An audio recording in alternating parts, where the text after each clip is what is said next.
Going to the gym can be discouraging, especially if you're putting in the work but barely seeing changes. But with Tonal, you can actually see your progress with every workout. Tonal provides the convenience of a full gym and the expertise of a personal trainer anytime at home with one sleek system. Designed to reduce your mental load, Tonal is the ultimate strength training system, helping you focus less on workout planning and more on getting results. No more second-guessing your technique. Tonal gives you real-time coaching cues to dial in your form and help you lift safely and effectively. After a quick assessment, Tonal sets the optimal weight for every move and adjusts in 1 pound increments as you get stronger, so you're always challenged. Tonal lets you choose from a variety of expert-led workouts, from strength to aero hit to yoga and mobility, to keep you coming back for more. For a limited time, go to Tonal.com to get $500 off your Tonal purchase, plus a free 4-year warranty. That's Tonal.com for $500 off, plus a free 4-year warranty. Tonal.com. You are now listening to the Someone's Favorite Productions podcast network.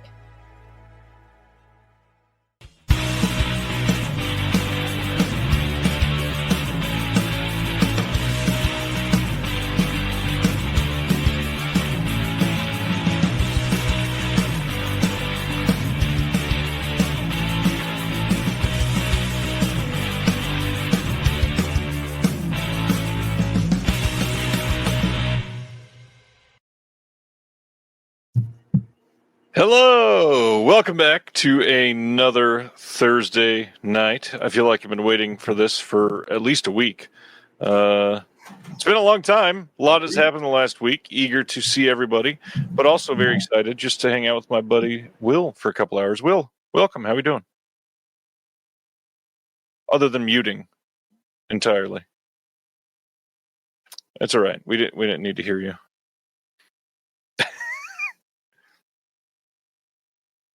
Well, I didn't do it. You did it. I did not do anything of the sort. I've been waiting 4 weeks for this. That's what I was trying to say. That's true. It's been a busy month for you. How'd the convention go? Busy month. Really well. Went to Carolina Fear Fest as a representative of Severin Films, along with our buddy John Daly, who was representing TerrorVision, and we shared a booth, and people were very excited. You can see on social media, Instagram and Facebook and stuff, we got interviewed by a couple podcasts. Not a lot of boutique labels at this particular convention. And yeah, everyone was really excited, and we did some pretty steady business, sold a lot of stuff. I can tell you right now, Nail Gun Massacre and Spider Labyrinth went off the shelf really, really great. And the celebrity guests were fantastic. In fact, well, I'll show you. I got Malcolm McDowell to sign my copy of Deaf Crocodiles, The Assassin of the Tsar. Pretty damn rad. He was so surprised when he saw it that he kept me there for like 10 minutes to talk about the thing. Let's see. Oh, I saw a question about the top sellers. It was real strange. You know, we had a very eclectic inventory. I think for both Severin, it was the first time they'd ever been there, and TerrorVision was kind of trying it again just to see what the sales would be like. So, you know, we had some Dario Argento and Lucio Fulci stuff that sold out immediately. We had some of those out of print, Four Flies on Gray Velvet 4Ks, and those were gone first day. Nice. But also Tracy Lords was at the con, and so we had some copies of Skinner and made a little display, and I encouraged people to take that up for her to sign. To see. So that one sold out. You know, we sold on TerrorVision side. We even sold copies of Gushing Prayer, which should be selling really well because it's a great movie. yeah, so it was just a lot of cool stuff. And probably the highlight for me, and hopefully for John too, was we interviewed the most legendary Tromette of all Tromettes, Tiffany Shepis. It's a big deal. We can't say why yet, but we worked with her for a couple of hours, and she was great. Oh, I'll tell one quick story. So we were trying to set up. So the Carolina Fear Fest is in the state fairgrounds, and it's in this huge warehouse where they have livestock competitions. You know, people looking at animals' testicles and stuff. And so we're working with the organizers trying to find a place where we can do the interview. And everything is loud, you know, because it's designed for wild animals, domesticated animals. And we're working on the logistics and everything. And Tiffany very graciously offered to come early on the first day of the con so we could shoot the interviews before everything started. And she just said, well, just come pick me up at the hotel. And I was like, okay. And so I go to the hotel and walk in, and she's just getting a cup of coffee, and I'm like, hey, you know. So, and she's exactly what you'd think she is, like absolutely kind and funny, but also like super sharp, witty, like cut you down. Right. I was transfixed.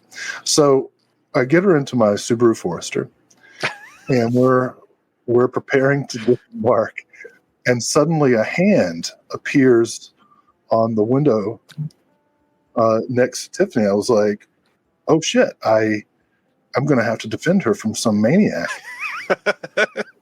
But it turned out to be Bill Moseley, who was on a walk, and he's like, hey, you know. And I was like, you're my fave. What a weird weekend. Yeah, so we had a nice talk, and Tiffany was great. And Tiffany, by coincidence, has a connection to what's about to happen. Yeah, we actually had a Tiffany Shepis film get announced this week. We're going to be talking about it tonight during the announcements. It is this ETR media release of Samurai Priest Vampire Hunter. You can get this now. The slip's selling very well. Pretty great art on this. I got a lot of compliments all over from people loving this stuff. And out of nowhere, we got asked if we wanted to bring on one of the directors. And the last time you were on, we had a special guest. So why not make it twice in a row? Welcome to the show, Mr. Mark Terry. What's up, guys? How you doing, Will? How you doing, Ryan? What's up? Hey, Mark. How's it going? Good to see you. I'm doing great. I spoke to Ryan and I spoke to Will. Are we allowed to cuss here? Are we allowed to say whatever we want, or Fuck yes, is it wide open? I got some Tiffany Shepis stories too. Wide open to a point. Point. Okay. So Tiffany worked with us for one day. Actually, the last day of the old school of the 2009 era of filming, and really nice lady. I mean, I'm so thrilled to see her career kind of move forward, and she's on Star Trek, and she's doing all kinds of stuff now, where a lot of these Scream Queens, like I've worked with Debbie Rochon and Brink Stevens, and they kind of hover around, you know, the slasher stuff. And right. And obviously Tiffany's gone well beyond that. So here's the story. And should I tell this story, Ryan? I kind of told you to it on the phone. I think it's tame enough, yeah. So I'm sitting, we go to a convention, Will. Fangoria convention. Mm-hmm. And I'm going up the elevator at the LA Convention Center, and I see this guy just like hunched over. And I said, hey, man, I hope it's going to be busier today than it was yesterday. And he turns around and he just looks tired. And I said, yeah, I mean, he says to me, yeah, I hope so too. And I looked at him. I knew him. And I go, hey, nice to meet you. My name's Mark Terry. And he goes, hi, I'm Corey. And I go, Haim? Like that, like I didn't even recognize him. And I felt bad. Oh, no. And so he sees the shirt that I'm wearing for the movie. And he goes, oh, she's in that movie. And he's talking about Tiffany, right? And I'm like, oh, shit. Because I know what, you know, they had been together and then now they weren't married anymore. And I said, yeah, she was great to work with. You know, I'm just you know, buttering her up saying, you know, she was only there for like half a day. He turns around to me and like the coldest stare goes, "Yeah, she's a complete bitch."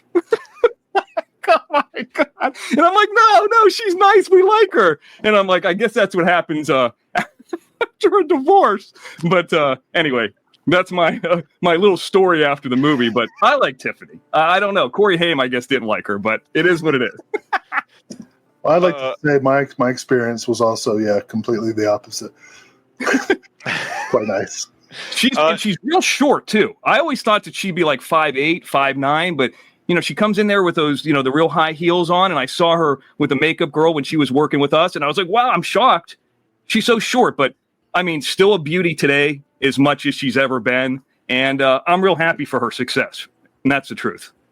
Well, speaking of that, your Blu-ray has been fairly successful already this first week. Samurai Priest Vampire Hunter. What kind of stuff is on the disc that people can look forward to? Well, I tell you what, as many of you guys probably know that it originally was titled Live Evil, released through Warner Brothers and Netflix in 2009. There was a gambit of different people who worked on it, who could say that they wrote it or directed it. I'm the only person who was on the entire film the entire time. It's my movie. I own the copyright to it. And I took the better part of kind of the stuff that wasn't used, because we wanted to kind of redo Live Evil, but we couldn't when we got in there. And when we started scanning the film, this took 5 years. Mike Hoffman, who actually directed Girls Gone Dead, which is a fun 2012 movie with Jerry the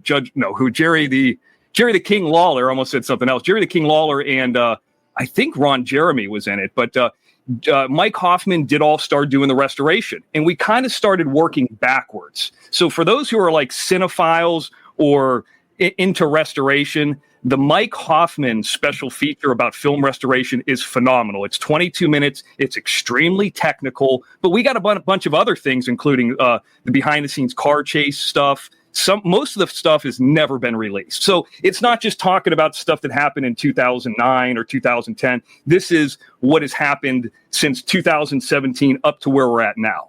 So I tell you what, I can't tell you enough about Mike Hoffman and Sheree Stewart, who basically, and Alex Sarabia, who did the artwork, who made this film come back alive. We shot 20 more days. I mean, we did a ton of stuff to kind of make Live Evil into what it is now, Samurai Priest Vampire Hunter. So there it is. It's pretty damn cool. You guys worked on the restoration. How'd that go? Well, first, I guess, what did you guys first shoot on? We shot on Super 16 millimeter. It was my idea to shoot on, and it's probably a dumb idea, but and that's kind of why this film turned out the way it did. It was the film was extremely underexposed, and we shot some 35, but mostly Super 16 on an old junky Eclair camera. And we did some other stuff on 35, like I mentioned, but I would say about 85% of it's up in my closet over there on Super 16. We scanned it all at Ole Miss University, and they let us come in one day, but we realized how damaged it was. I think Mike Hoffman, our editor and restoration guy, his fingers are still hurting from clicking out all the dirt. So this required us, we don't have a time machine. We ended up going back, shooting 20 more days. I directed everything. We had all the returning actors come in and do ADR. I changed the script. I rewrote it backwards based off of what we already had. And man, I just tell you, it's the comic book stuff. Since we don't have a time machine, we started doing animated comic books a la Creep Show. So we did a ton of stuff to kind of make this, I call it like my Snyder cut. It's different. We couldn't redo Live Evil. So we have what we have now, which is Samurai Priest Vampire Hunter, first time ever on Blu-ray. Pretty cool. Obviously, you got a couple of big names in this. Any major memories from making the movie that you want to share with everybody? So Tim Thomerson's in it. Tim Thomerson worked for us for 12 days. If you count ADR, 13. Legend. He was 61 at the time when he filmed with us. Love him. I would say this, and this probably wouldn't be very popular. I mean, he's like 79 now, and with all due respect to him, we love him. We love Tim Thomerson. In fact, the reason Mike Hoffman, our editor, got involved is because he's a fan of Tim Thomerson. I don't know at age 79 if Tim Thomerson's going to get back out there and be a lead and swinging swords and kicking ass like he did in Trancers and Doll Man. So I think that this is essentially the respectful, like, this is the ass-kicking Tim Thomerson film that I would always want to see as kind of a send-off. He's not dead. Obviously nothing crazy like that, but this guy needed to be in a lead role, not somebody's uncle, not a sheriff, an ass kicker, and that's what we did with him. Let me give you a quick memory of Thomerson. At the time, I was living in Playa del Rey, and Playa del Rey is right near Marina del Rey. Pretty nice area. Okay, that's where we shot the baby vampire scene where they're walking up the steps. And Thomerson comes in the kitchen. He goes, "Where can I put this?" Pulls out a gun. A gun. He's like, "I don't know about leaving this in a car." And I said, "Tim, this is Playa del Rey. I mean, Kanye West's mother lives up the street. The Buffer family lives in Playa del Rey. What's the matter?" And I remember him putting his gun above the refrigerator. And I always tell these goofy little stories. We could talk about the filmmaking stuff, but in that thing, Tim Thomerson, I don't know what live evil is. What does that mean? Nobody's, you know what you should call it? Samurai priest vampire hunter or so. And I remember that. And that's what we ended up going to because of him in that specific day. So I loved him. It was great work with him. Never showed up late, never unprofessional, always knew his lines, just legit a pro. Smart man with the title like that. For anybody that's not seen it, and obviously with the title, they're maybe not getting what's going to be in the movie. Pitch them on it. Give us a 30-second pitch on what they can get in this film. Most independent films take place in one location. Samurai Priest Vampire Hunter is a creep show a la Grindhouse movie that moves from Arizona to Los Angeles. And it's about a clique of vampires that are getting chased down by this mysterious vampire hunter, Samurai Priest. Why? The only person who knows the stuff is Ken Foray, and he's, instead of being a drug dealer, he's a blood pusher to vampires. So this is a giant chase movie with car chases, ridiculousness. I used to call it back in the day a Tim Thomerson fan's wet dream. Nudity, stunts, gore. It's supposed to be fun. Just like the Full Moon movies, I'm sure you guys are around my age, that we grew up watching, And I tell you what, Ryan, that They Live poster, I have that poster signed by Roddy Piper here at my place. Cool. And I used to have it in college, and I used to always see the live evil on the poster. So films like that were a big inspiration to be able to get where we're at today. I think I gave you a minute, but pretty we'll allow this one. For anybody that wants to maybe pre-watch it before they decide if they want it on disc, I think you said it was streaming right now, right? Streaming for free on Tubi and on Plex. I would suggest checking it out. The thing about Tubi and Plex is it's in 720. It's on sale on Amazon, which is in 1080. I think it looks better on Amazon than it does Tubi and Plex, obviously. But the Blu-ray looks by far better from what I ever seen. And I haven't seen the Blu-ray yet, but I know what we turned in, and I know the author that Vinegar Syndrome has, and that guy's phenomenal. So the difference between kind of us, and I'll just wrap this little thought up here, is Vinegar Syndrome typically restores all their own films. We restored all the film. We didn't have any of their help. We supplied all the special features. We gave them all the artwork. So this is kind of from us. And man, I pushed that author to moving menus and to make it as badass as possible for these fans and for Tim Thomerson and for all the actors to get their SAG residuals. That was a real big thing to me. So, and I think we've done that so far. So check it out on Tubi or Plex right now. Will's laughing. We've joked about this before. Some of these things, they just don't pay people. And to be one of the honest people that does, it's a big deal. Yeah, unlike we're SAG after production, we had, I know what Tim made. I think he made his health insurance on this film. So obviously we paid him something. But, it's about a $500,000 movie. That's a real number. It's not a fake, filmmaker. I'm going to pretend like I'm going to shoot, And at the time, I tell you this, Ryan, I worked at a company called Filmotechnic that has the Russian arm. And we used that for all the car chases. So it was going from Transformers and I Am Legend to our film. So I got a lot of hookups. And man, there's just a lot of love. I'm excited to talk to you guys about it. I'm a little bit, over amped up here, but I'm excited to talk to you. And there's a lot of love. And I have a lot of respect for all the people who helped us make this happen. I'm not alone here, for sure. Well, and big shout out to Ross over at Enjoy the Ride Media that's putting this out. Ross is a great dude. I've talked to Ross, God, I don't know, maybe 50 times over the years. He's incredible. So I'm glad you're working with him. Glad that he's got a film like this coming on his label, and appreciate you taking the time. I hope people check it out.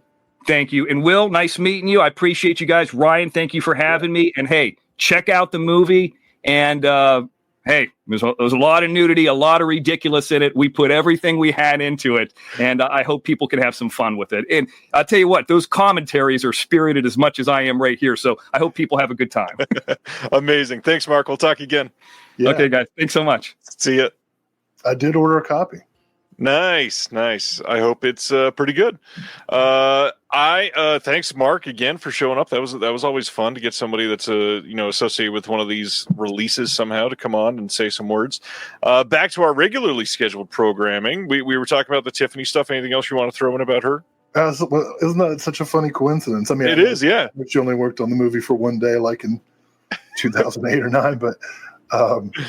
It's still a funny coincidence that Mark would get in touch. And did I see one of the co-producers also post? Yeah, Michael Hoffman. I cut and co-produced Samurai Priest. If you have questions, he said he scanned a ton of the negative. Oh, that's amazing. Yeah, it's so cool. Yeah, I mean the trailer looks like a lot of fun, and certainly there was a period of my life where a title like that would be automatic, and that period remains happening now. Automatic. All right. On that note, let's get to some of our regular stuff. What have you been picking up lately? Pickups. Okay. I always put things in the wrong stack. Let me see here. What did I get? Okay.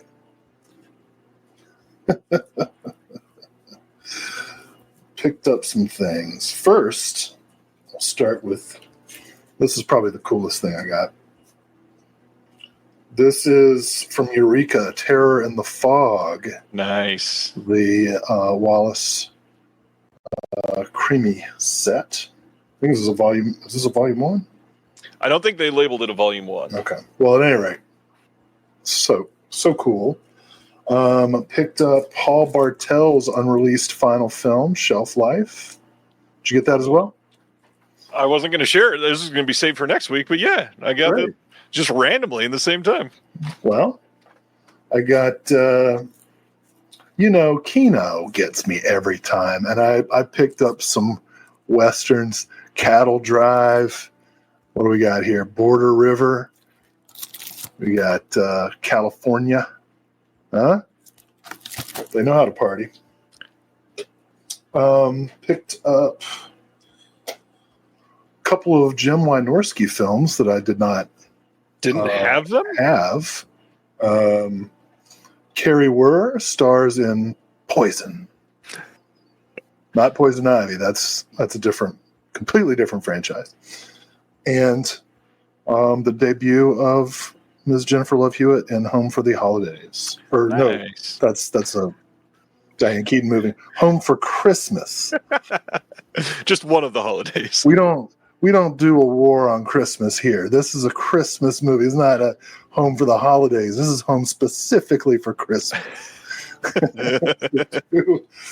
two Wynorski films. And lastly, I'll go rapid fire because as some of you may be aware, Vinegar Syndrome had a sale recently. Oh, really? And I went into the deep discounts, right? The stuff that was going for like $8, $9, $10. So I picked up King Car, still got the slip. Dark Star Pictures, nice. I got, I want to check out Pirates. Looks neat.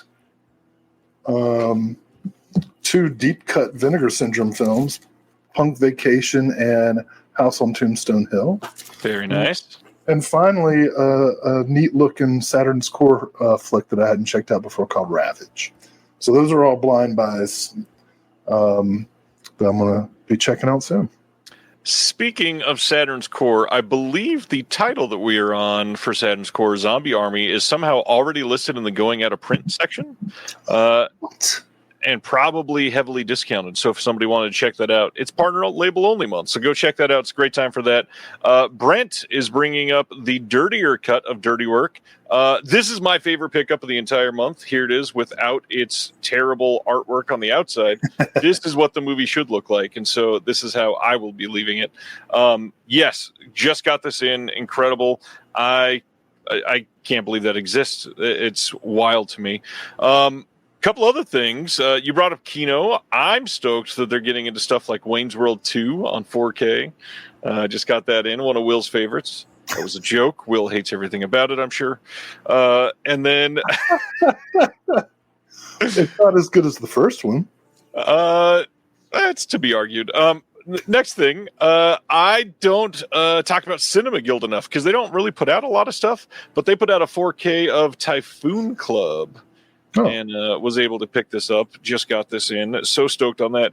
But man, my biggest score of the month. I love getting releases from 88 Films this way specifically because I don't have to give the company money and feel kind of weird about it. I traded somebody for this, and it happened to be sealed still. And I got the complete Flesh and Blood show. Nice.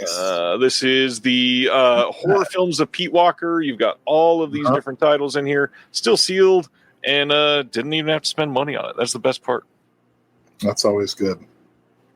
Always good. It's actually my favorite part of working Fear Fest is we were paid partly in merchandise. So picked up some of those Russ Myers as well. You know, I forgot what I was going to say. Oh yeah, I'm excited about the Dirty Cut of Dirty Work. I'm going to watch that this weekend. Yeah, my subscription came in as well, but nice. I'm not showing those. Jack came there. Yeah, Punk Vacation, great name for a podcast. Somebody could do that. What about what have you been watching for the last month? Delaware residents. What did I do to Delaware? I'm not sure. I'm forgetting. One of the Western names or something? Anyways. Please enlighten me. If I did something bad to Delaware, I'll need to get a reminder of what it is. What did you just ask me? What I watched? What did you watch over the last month? Yes. Couple things. Let's start with a Tiffany Shepis classic, Bonnie and Clyde versus Dracula. Well worth a watch. Reunited with Trent Haga from their days at Troma. I actually have to say, Tiffany Shepis is not short. She's regular size.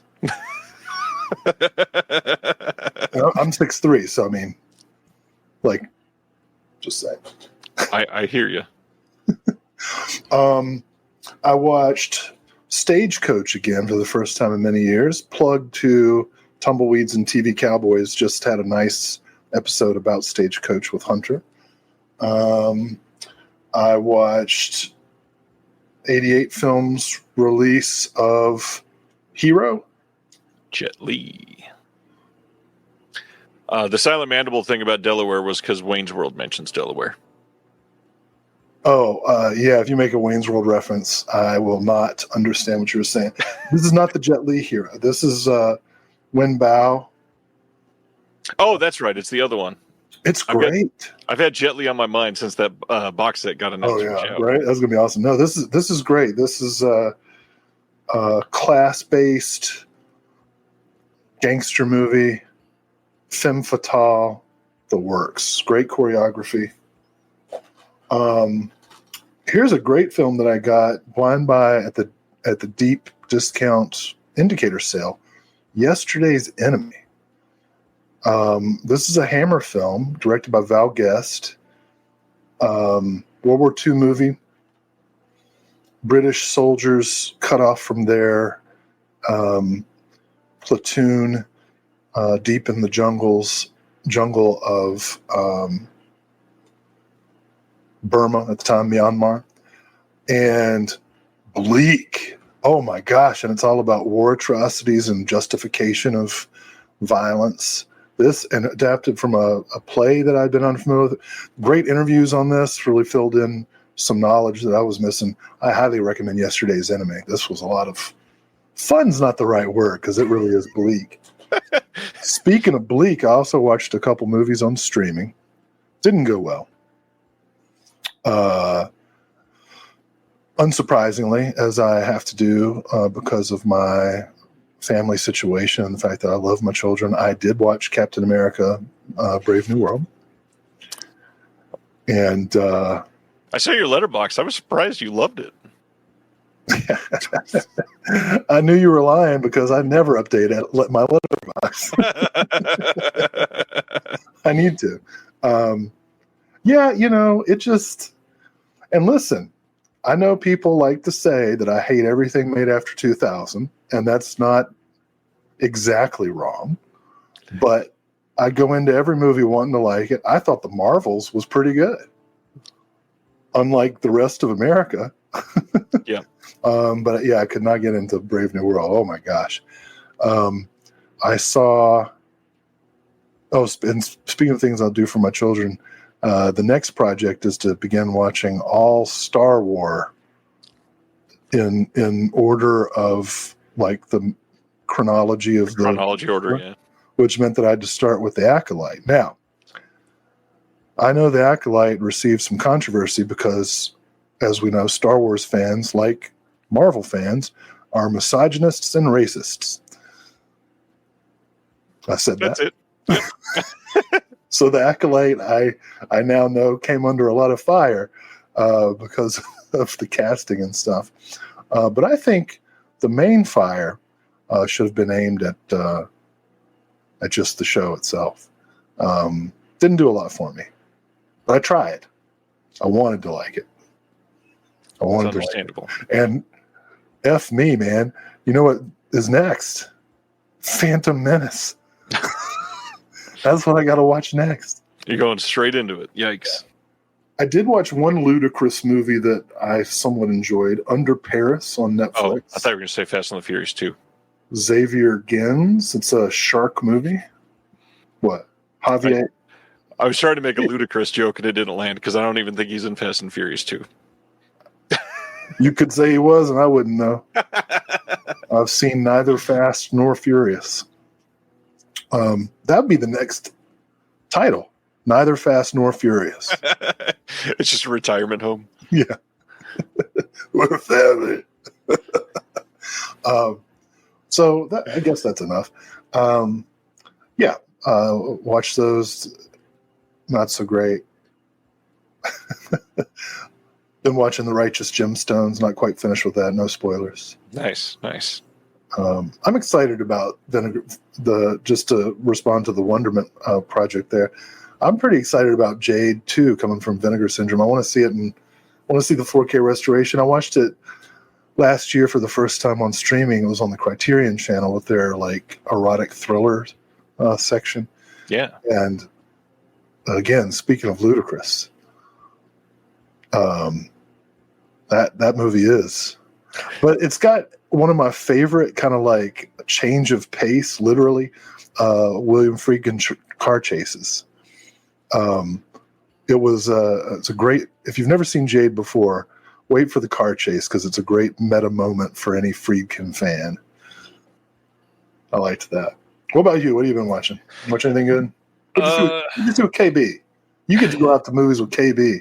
That was 2 weekends ago, but I did get to go out to a movie with a friend this weekend too. I watched last week. I watched the first 4 Final Destination movies. Then Friday I watched Final Destination 5 with the wife and really enjoyed it again. But then went and saw Final Destination Bloodlines with Kev Bonesy, who is not in the chat tonight because he is pretty much just now arriving to Boston. He moved from Oklahoma up to Boston just this weekend, stayed the night here Sunday night. And yeah, it was a really good time. Damn good movie. Way better than I expected. And followed that up with Monday or Tuesday with the new Fear Street Prom Queen movie on Netflix. Loved the first trilogy they did, so I was excited about this. And they did everything to make this movie just completely pointless, terrible, awful. It looked terrible. It had a bad plot line. The kills weren't that exciting. It was bad. It was really bad. I'm sorry. I'm not. I was disappointed, but yeah, that's kind of what I expected the trilogy to be. I guess I'm more disappointed because the trilogy was good. Other than that, been watching a bunch of Deaf Crocodile stuff this week. Working on a bunch of stuff. Yeah, go ahead. Do we talk about the one? Go ahead if you want. It's already been announced. Well, we just wrapped up a visual essay for Sirius.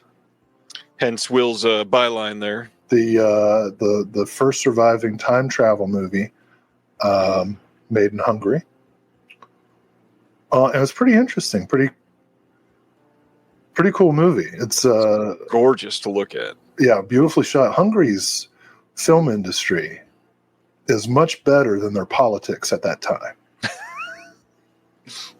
To say the least, yes. To say the least.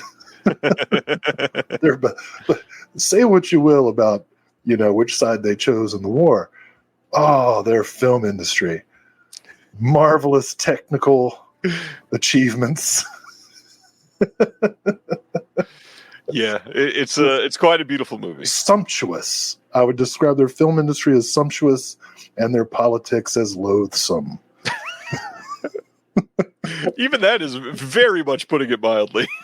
Putting it mildly. Evil perhaps might be the... Oh, you know what? I did see one other movie in the theater. I almost forgot.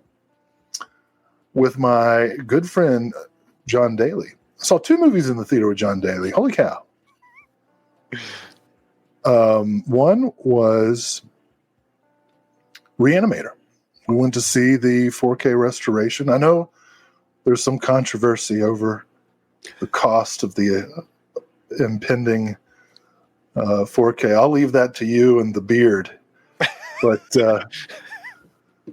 in the theater, it was a revelation.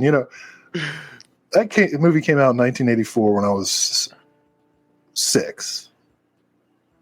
And I saw it for the first time when I was 18 or 19, right? So by the time I saw it, it was already 12, 13 years old. And seeing it again 40 years later in the theater, which I never thought I would do, I was struck by how intensely weird that movie is. Yeah. And like capital W weird. Both. Yeah. And just fantastic. We enjoyed it immensely. And then our new buddy Dick, who we met at the Sam Deegan screening of Zero Grad a couple months ago, invited us out to the Alamo to see Lady Terminator. Nice. Seeing that on a big screen would be incredible. It was nice. It was nice. And it was also cool because it was clear that several of the people around us were seeing it for the first time. And there's nothing in this world like watching Lady Terminator with someone who's never seen Lady Terminator. In a big group of people like that, yeah. Yeah. I don't know, is the DVD that Mondo Macabro put out of print at this point? I don't think it's out of print. I don't even think he's mentioned if like elements or an upgrade are possible someday. I hope that would make it a pretty incredible 4K upgrade.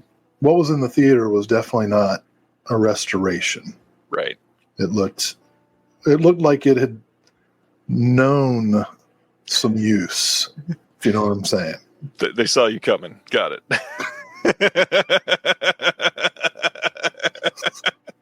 That print of Lady Terminator had been around the block, if you know what I mean. But it still was a lot of fun. So those were my forays out into the world. On that note, we have like just over 100 announcements to cover tonight. So we'll get into that in just a moment. But I really wanted to give you a moment because you weren't able to be here last week when we announced Gator Bait 1 and 2. Right. You want to talk anything about the audio commentaries or being able to talk to Joe Bob? I know you were on the TerrorVision podcast, but sharing with everybody here.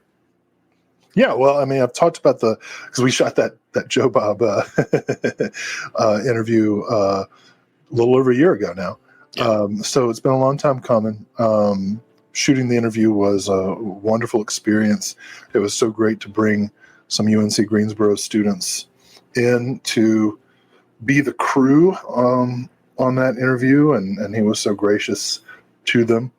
I think the interview turned out really well. It was going to be interesting to people. I think I mentioned before he said some stuff about the films that I hadn't seen him talk about in interviews before, and he's had the first Gator Bait on The Last Drive-In, so he doesn't repeat himself really, other than some basic biographical details.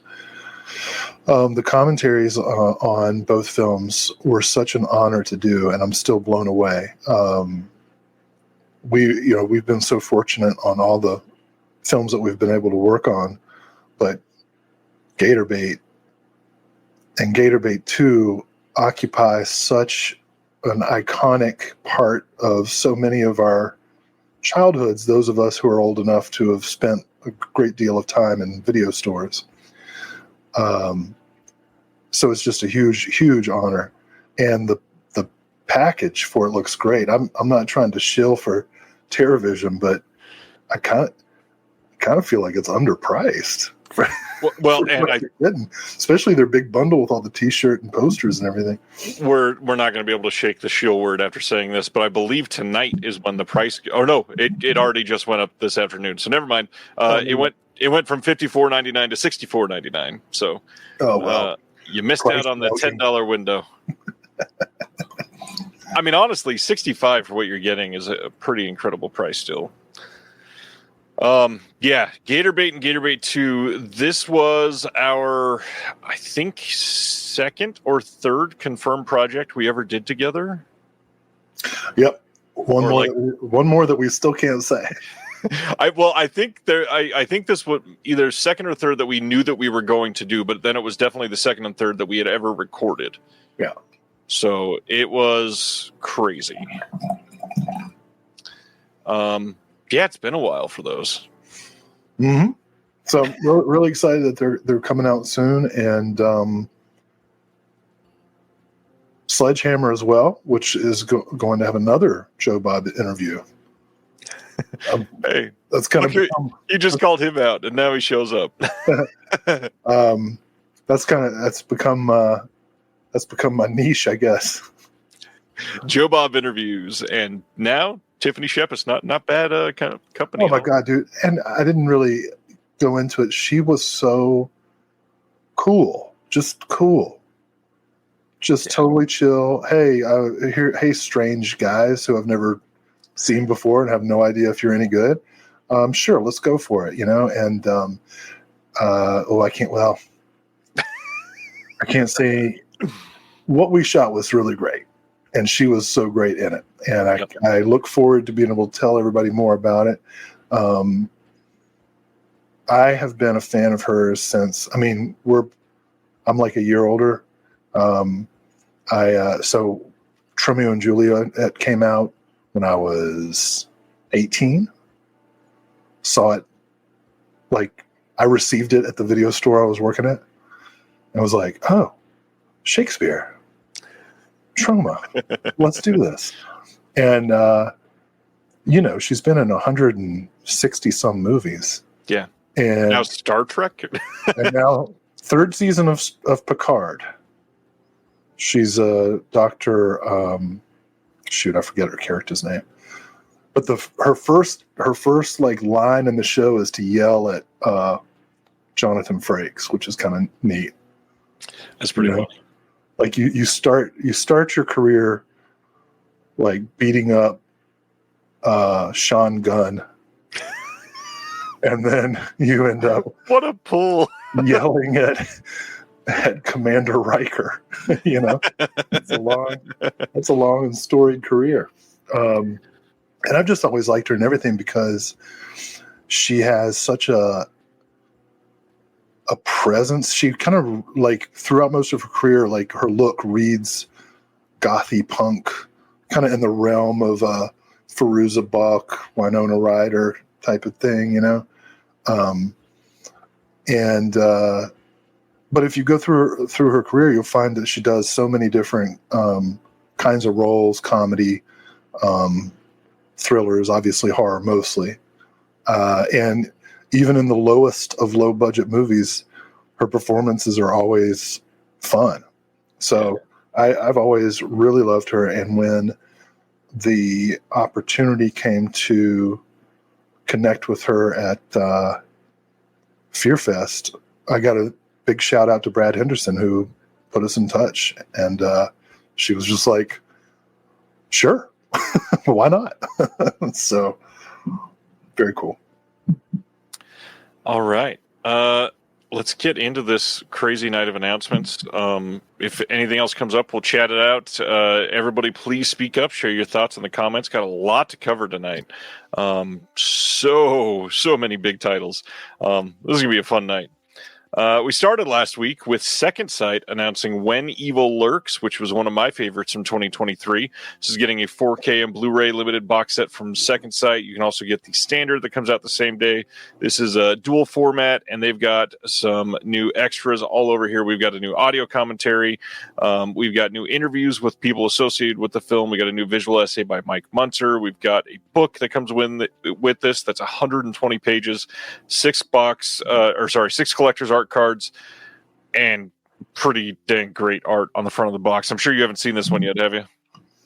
Oh, love it. It's so gross. You did see it. Yeah, and I show the filmmaker's previous movie, Terrified.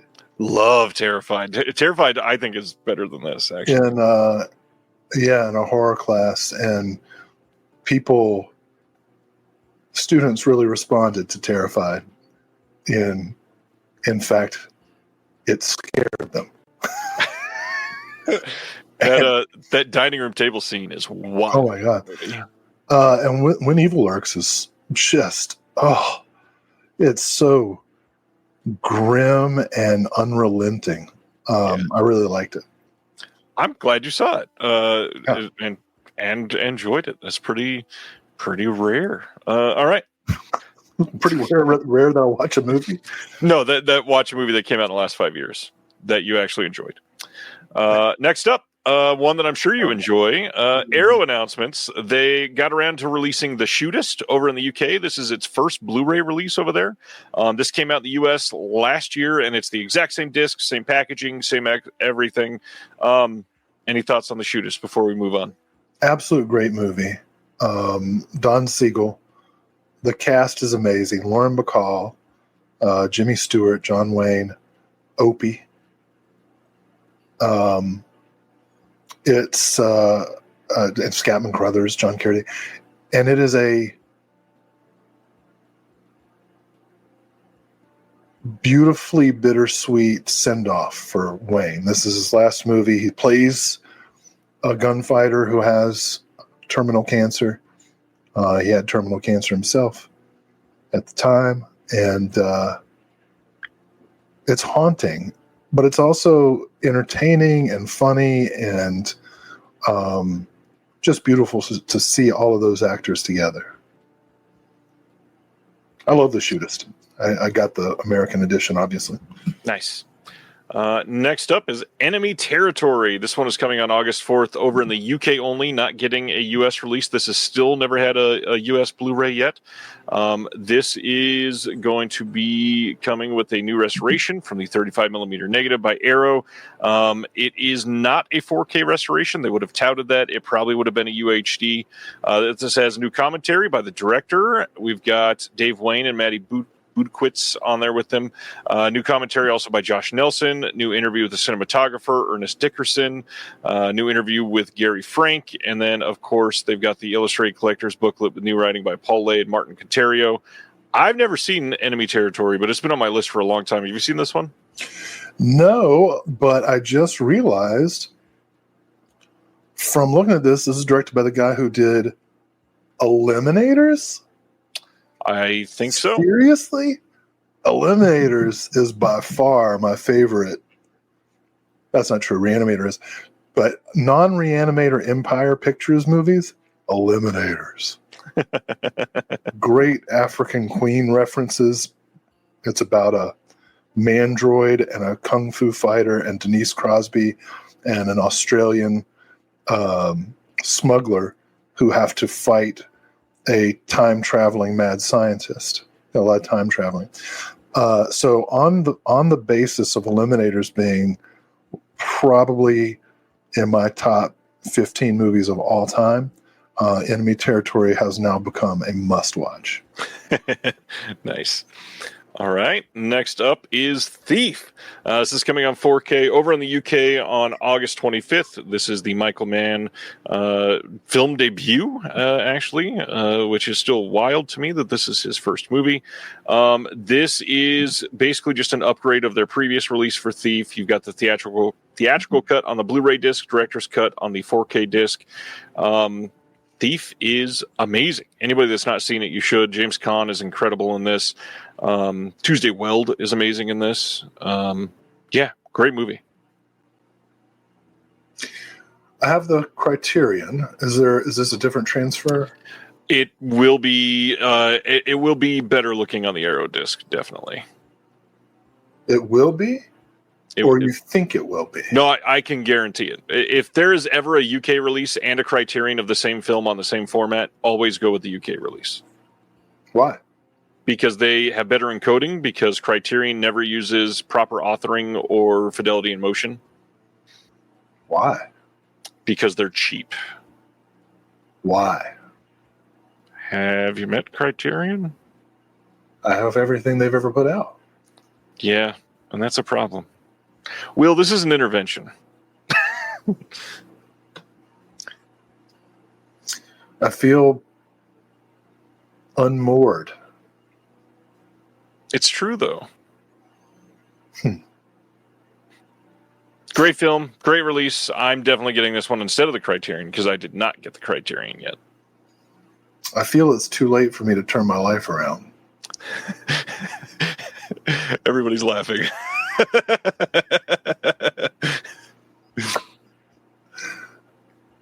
All right. You go through life thinking that the world is a certain thing, and then suddenly it's not. And what do you do? Like I'm defined now as middle-aged, right? And make sure you read this.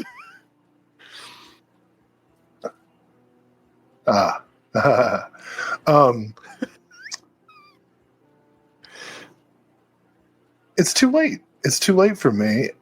There's more behind me than there is in front. And I feel betrayed. I feel lost. And mainly I feel poor. And if anything motivates me to go to the streets to demand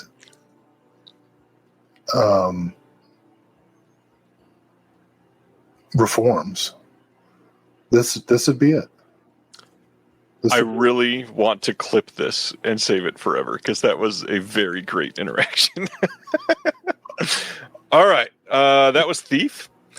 Next is the Texas Chainsaw Massacre from 2003, getting a 4K in North America only from Arrow on August 26th and not a UK release. How are their North American encoding look? It's the same company, Will. They look great. Yeah, but it's that. So I knew this was going to be a thing. How do you feel about the remake? I'm sure you've seen it. I have. How much do you hate it? I'm just impressed with how strongly, was it Jennifer Beal? Is that who's the star of this? That is, yes. I am impressed with how strongly the knot of her T-shirt is tied. Because it just stays right there no matter what. It just holds right, like if you're going to a long sea voyage, I'd recommend Jennifer Beal as one of your shipmates because that gal can tie a knot. It was weird watching this movie because Daniel Pearl was the cinematographer, and of course he shot the original.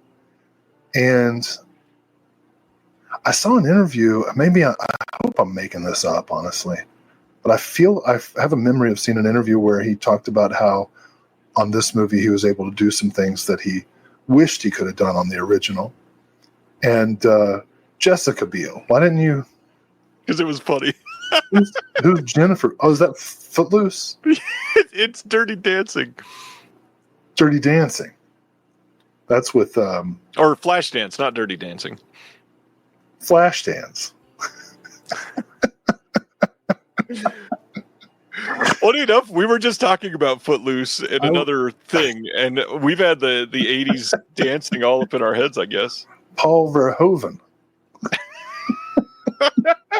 At least we're not spilling on slipcovers. No, it's not Paul Verhoeven. It's Joe Esterhaus. That's what I'm trying to say. I wish that I were kidding. This is what's happening to me. So, Jessica Biel can tie a knot. Jennifer Biel can dance.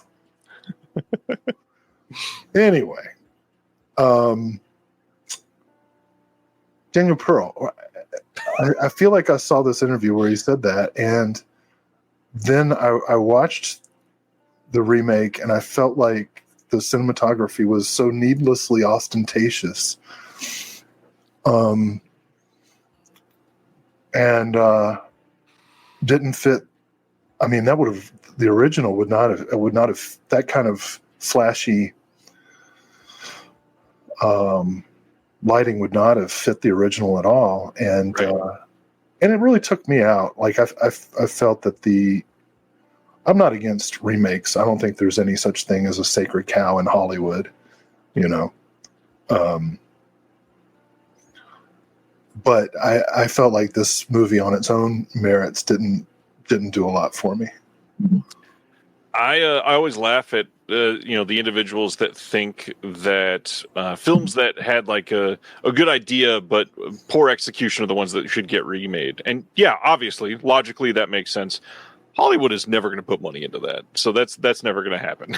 So the sacred cows and the ones that people know are the ones that are going to get remade.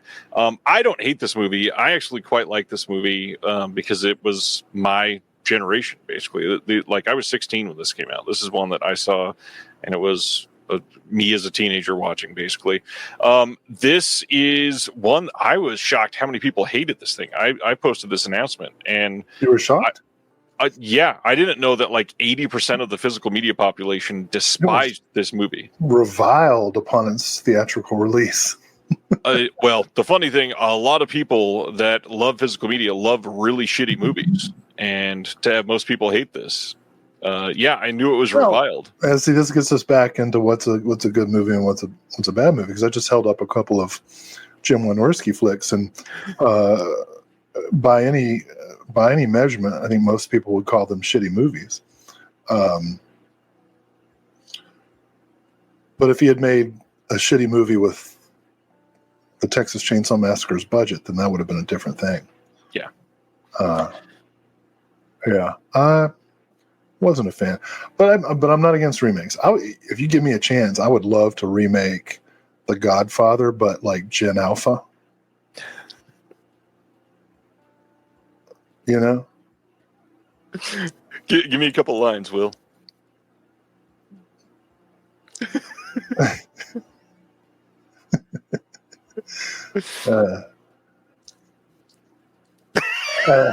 I know what I want to say. But I can't stop laughing.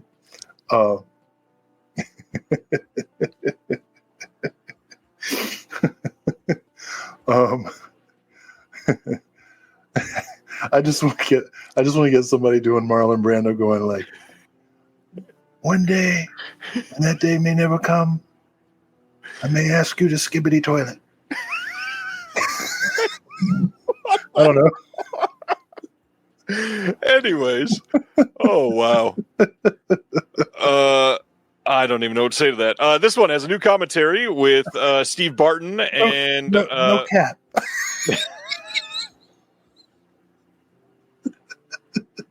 Leave the cannoli, no cap. This one I thought I was getting out. Drag me back in, no cap. Okay. Anyways, what's next? There's another one in there. There's another one. Jack said, when I thought I was out there, raise me up. There we go. I think we could crowd write it.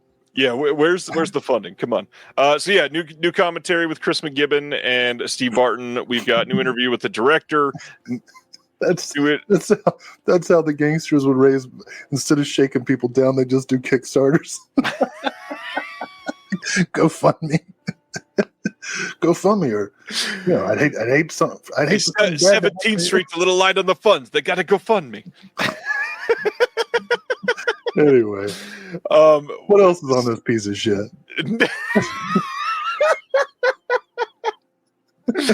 Oh, this is amazing.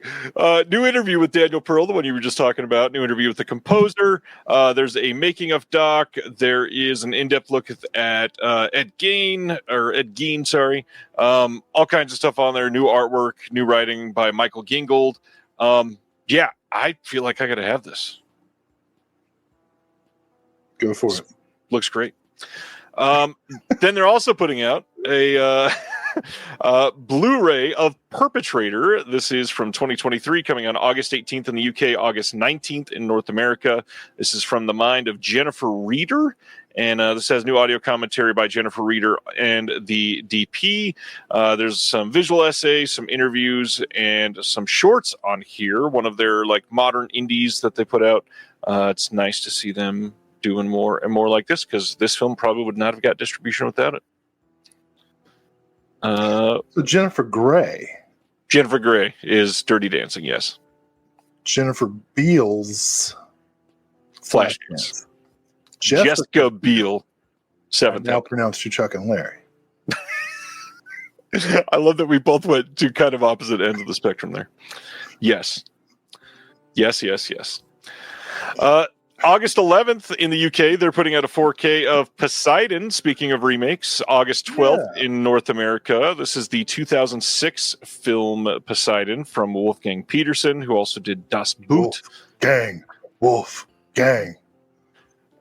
We've got a new interview with the production designer, new interview with the DP. We've got new interview with the visual effects supervisor, the makeup effects on set supervisor, new retrospective on the film by Heath Holland from Serial at Midnight, some featurettes, and lots of stuff coming on this. New writing by Priscilla Page. I have never seen the remake of Poseidon. Did you ever see this one? I haven't either, but I really want to. It got tepid, if I may use a nautical term. Tepid reviews, I think.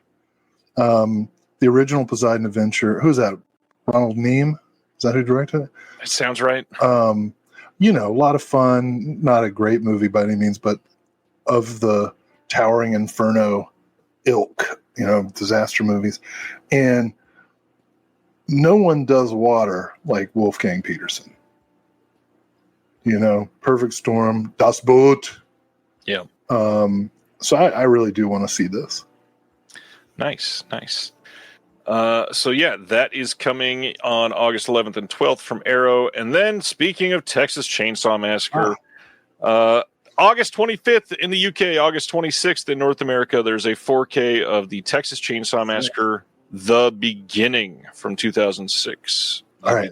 Beginning. Now, what is this? I know that this happened, but I didn't see it. This is like a prequel to the story. It's pretty bad. So like teen Leatherface? In a way, kind of. I haven't seen this in a long time. But it's I don't know. This one's got another new commentary from Steve Barton and Chris McGibbon. We've got an archival commentary. We've got a new interview with some of the actors and effects artists and all that stuff. This is the uncut version that is going to be here on 4K. And new writing on here by Michael Gingold as well. This is the one with Alexandra Daddario, though, which makes a lot of people happy. And Brendan says Skibbity Leatherface. Yeah, there we go. And Ryan Gallen's made up the term oof tonight into everything. Oofer face. I like it. Oh, wait. This is not the one with Daddario. Texas Chainsaw 3D is Daddario. Man, Okay. we're just randomly identifying things tonight. Is this the one with Ruggero Deodato? I just talked about him on another show for a long time, actually. Nice. And Ronnie says, thank goodness that Dario's first name isn't Jennifer. Oh, man. Or Jessica. Yeah. Good stuff. Hey, Kino, I was going to say in a couple months, but we don't know. Eventually, someday, they'll put out Birds of Prey from 1968. This is a Lino Ventura film coming on Blu-ray. All right. Yeah. It's got a 2019 4K restoration from Studio Canal. Imprint over in Australia releasing a giant release of David Lynch's Dune on 4K and Blu-ray. This is coming on July 30th. This is a crazy piece of like shelf art. This is basically to rival like the Never Ending Story release from them. It weighs 1.5 kilos. It is huge. It's got sand in the box and a film and some other things.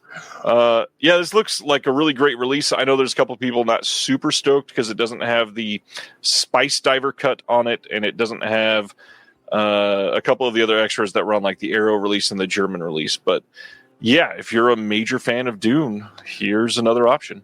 In Australia, it's Shoy Oi Oi Haloob.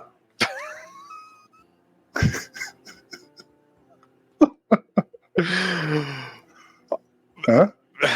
That was pretty good. That was pretty good. Yes, it is bespoke, Gary. And Brandon, I'm not being funny. There's actual sand in the cover of the box here.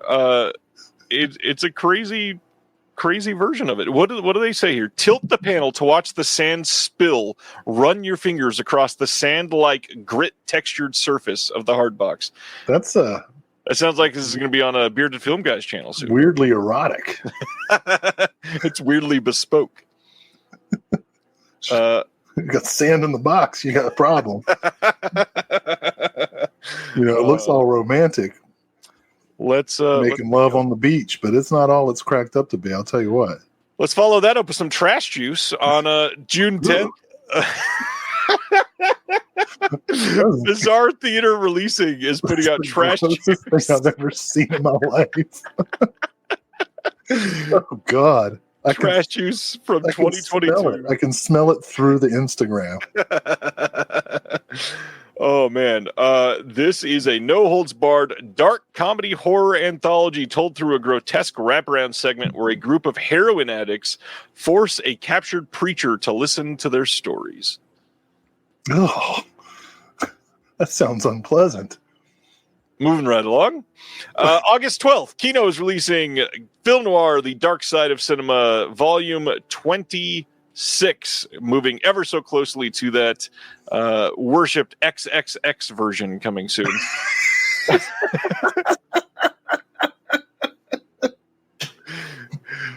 This will include Dr. Broadway, Smooth as Silk. They'll call that one Film Kira Noir.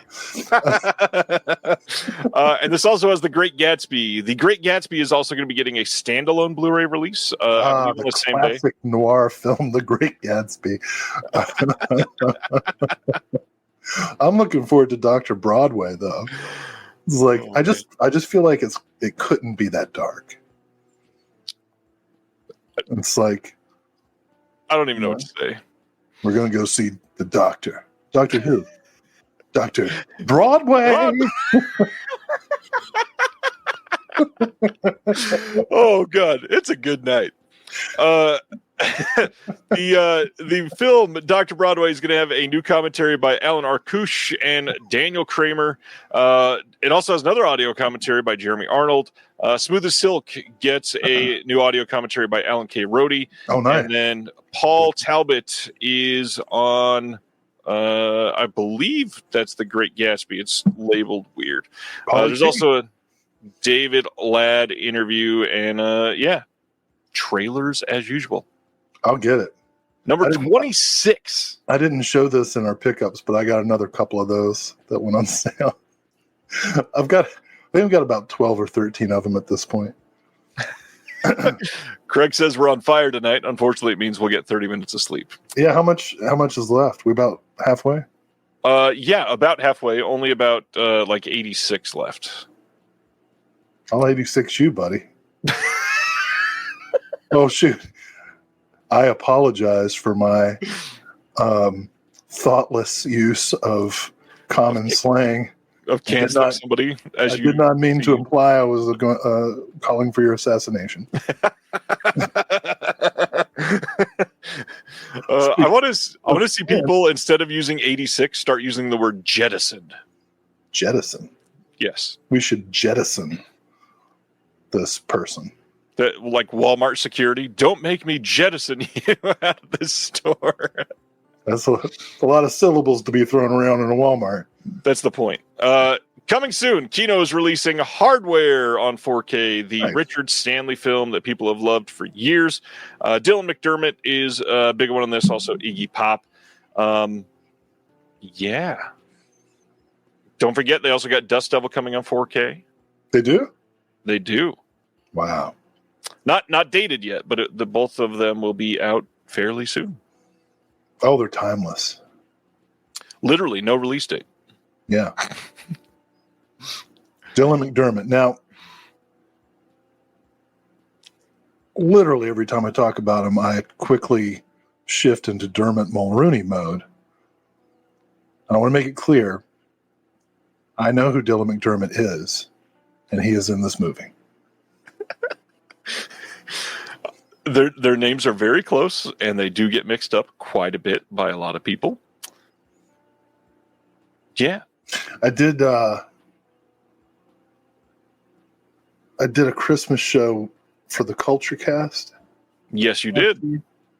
What was the movie? Miracle on 34th Street, yeah. 34th Street. The original. Speaking of remakes. It was supposed to be the original, but I thought it was the remake. And the remake has Dylan McDermott. And so I had prepared for the wrong movie. But we continued on with the conversation. And I talked about the remake, which I watched.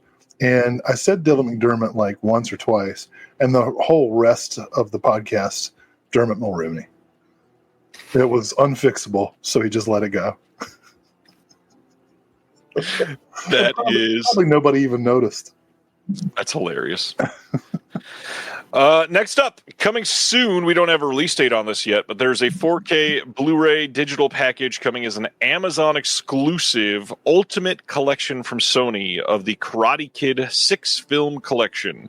This has all 6 of the films on 4K. Now, this can be compared because there was a Karate Kid trilogy 4K set that has been out of print and fetching a lot of money on the secondhand market.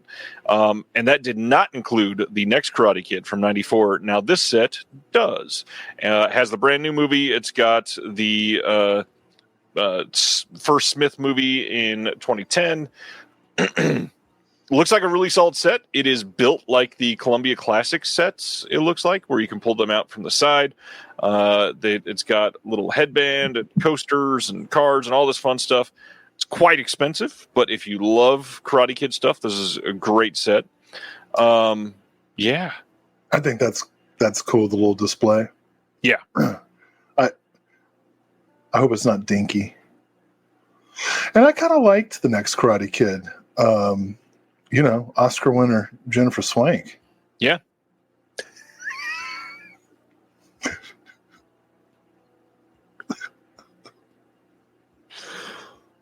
Oh. Yes, Craig, it does have legends, man. That was really funny. God, that was so hard not to start basically howling at that. Yes, all these comments about it not having the TV show, unfortunately, it's a Netflix show. The odds are it will either never be released or they'll put it out for way too much money in years when people stop caring about it. Thank you, Netflix. Let's get into some OCN partner labels. Speaking of sequels.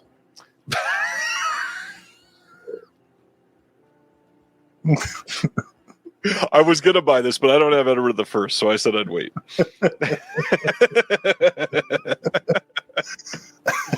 Oh, gosh, that was fun. This is coming from Film Movement, Edward II. This is from 1991. This is a Derek Jarman movie, which Man, I've said that name more times in the last week than I think the rest of my life combined, because we talked about him earlier. This is going to have a documentary featurette on Derek's Edward, booklet with a new essay by Kyle Turner, essay by Bruce LaBruce, and a prologue by the one and only Tilda Swinton. Yeah, this looks like a great one. I picked this up a year or so ago from, was it Film Movement? Yep. So I've already got it. I guess the only new thing is the slip, but it's a cool slip. Oh, man. Yeah, it is a cool slip. It's a good night. Next up, Film Movement also doing Sissy and I from 2023. This is, wow. I did not look at this director's name before I tried to say this out loud, so I'm sorry. Frauke Finsterwalder.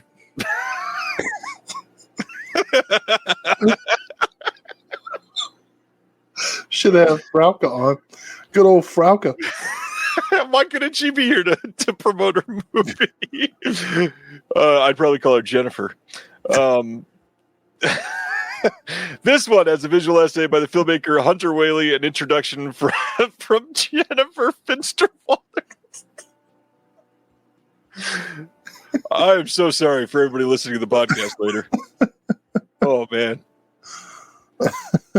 I don't even know what to say to that name. All right, let's keep going. Film Movement also releasing Tahara from 2020. The big thing is this was like the month of Rachel Sennett again. Rachel Sennett stars in this one, directed by Olivia Peace. This has an audio commentary with Olivia Peace and Jess Zeldman, the cinematographer, the editor, sound designer. There's a booklet with an essay by Sarah Clements. And yeah, definitely had to have this one. I've not seen this. Yeah, looks cool.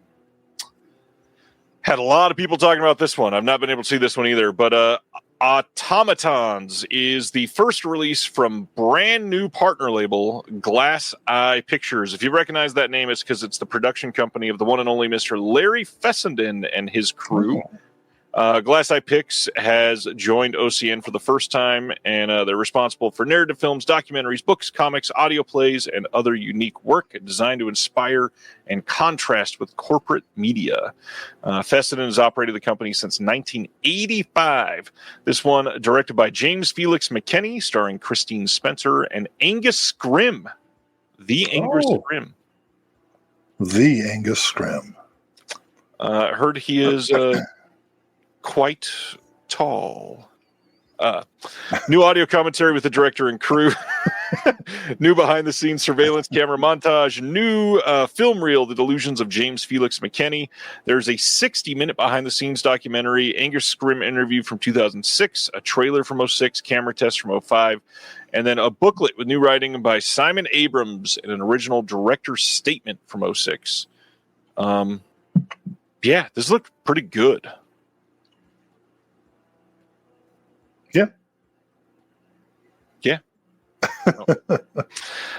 Next up, Cartoona is releasing Cash Cow from 2023.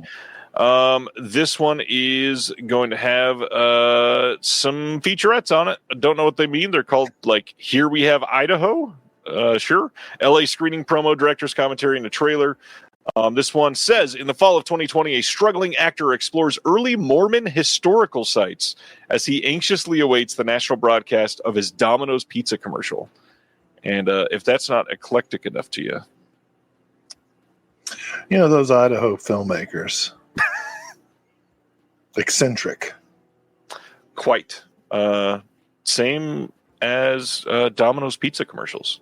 Unlike the Idaho militias, who are violent. Quite arrested. Yeah. Moving right along. IFC releasing Dandelion from 2024. This is a struggling singer-songwriter falls into an intoxicating romance that leads her to a deeper appreciation of her artistic journey and the discovery of a voice that is authentically her own. Supposedly, this is incredible, like one of the better partner label releases of the year. Have not been able to see this. We get a commentary with the writer, director, producer, Nicole Regal, and director of photography, Lauren Gutierrez. There's behind-the-scenes footage, a stills gallery, music video, trailer, a booklet with new writing by Katie Reif, and various members of the film crew. I'm very interested in seeing this. And, you read that description, and that really sounds like a good film. But then you think, what if that were happening in real life with like somebody you knew? Then it'd be insufferable. There's nothing worse than being around someone who's finding themselves. You know what I mean? Because it's just like, what are we going to talk about tonight? What's on your agenda? Oh, we're going to talk about you. Okay. So trauma. I'm all ears. Yeah. What do you got? What discovery did you make today? So what did you remember about your father this week? Jesus Christ. Moving right along. Immediately laughing. Saturn's Core delivering David the Rock Nelson Collection number 2, covering 1992 to 1999. Much more fun in real life. Now there's a dinner conversation I'd like to have. David the Rock Nelson, what did you do today? I genuinely want to know. Please tell me.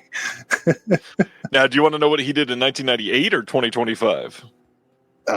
Start wherever you want. I'll listen until you're done.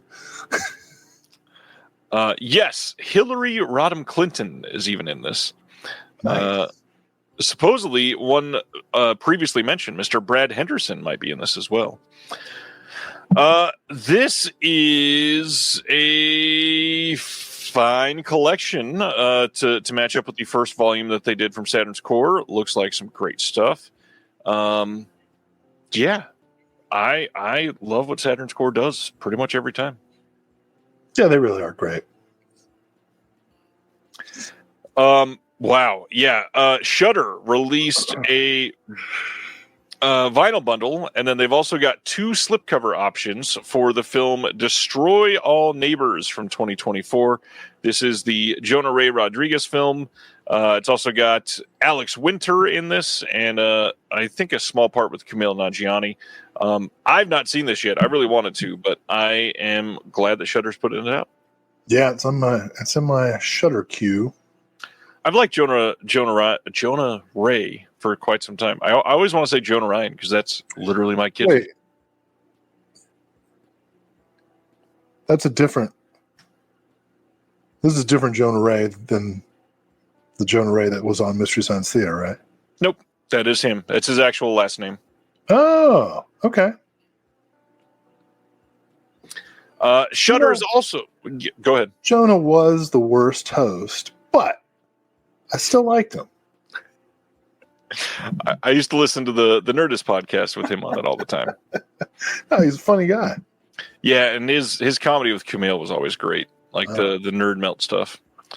I don't know what you're talking about, but okay. Shudder. Is that internet stuff? Is that millennials? Actually, well, Zers. Elder millennials, yeah. It's no, not Zers. Millennials. The millennials. The Nerd Melt was a live comedy club in LA that shut down years ago, but they had a Comedy Central show that they did together. Kumail and Jonah Ray together. Sissy is the other Shudder title from this month. This is from 2022. How many Sissies we got? We got Sissy and then just Sissy. Where did I go? Well, you're right there, sir. The Meltdown, that's what it was called, yes. And the venue was called Nerd Melt, I believe. So Sissy says, invited away on a hen's weekend, Sissy is stuck in a remote cabin with their high school bully and a taste for revenge. Cecilia and Emma were tween-age BFFs who were going to grow old together and never let anything come between them. That is, until Emma's new friend Alex did just that. When Cecilia became the target of Alex's bullying, it forced Cecilia and Emma apart. 12 years later, Cecilia is a successful influencer living the dream until she runs into Emma for the first time in over a decade and her world is turned upside down. This is going to have a commentary with the co-director and writers. It's got a making of Sissy. It's got 8 behind-the-scenes featurettes, some side-by-side storyboard comparisons, and then a booklet with new writing by Amber T. Where I come from, Sissy is what you call like any female relative. Like, hey, Sissy, come on, Sissy, let's go to the store. I need a ride. I don't get my license back for another 6 months.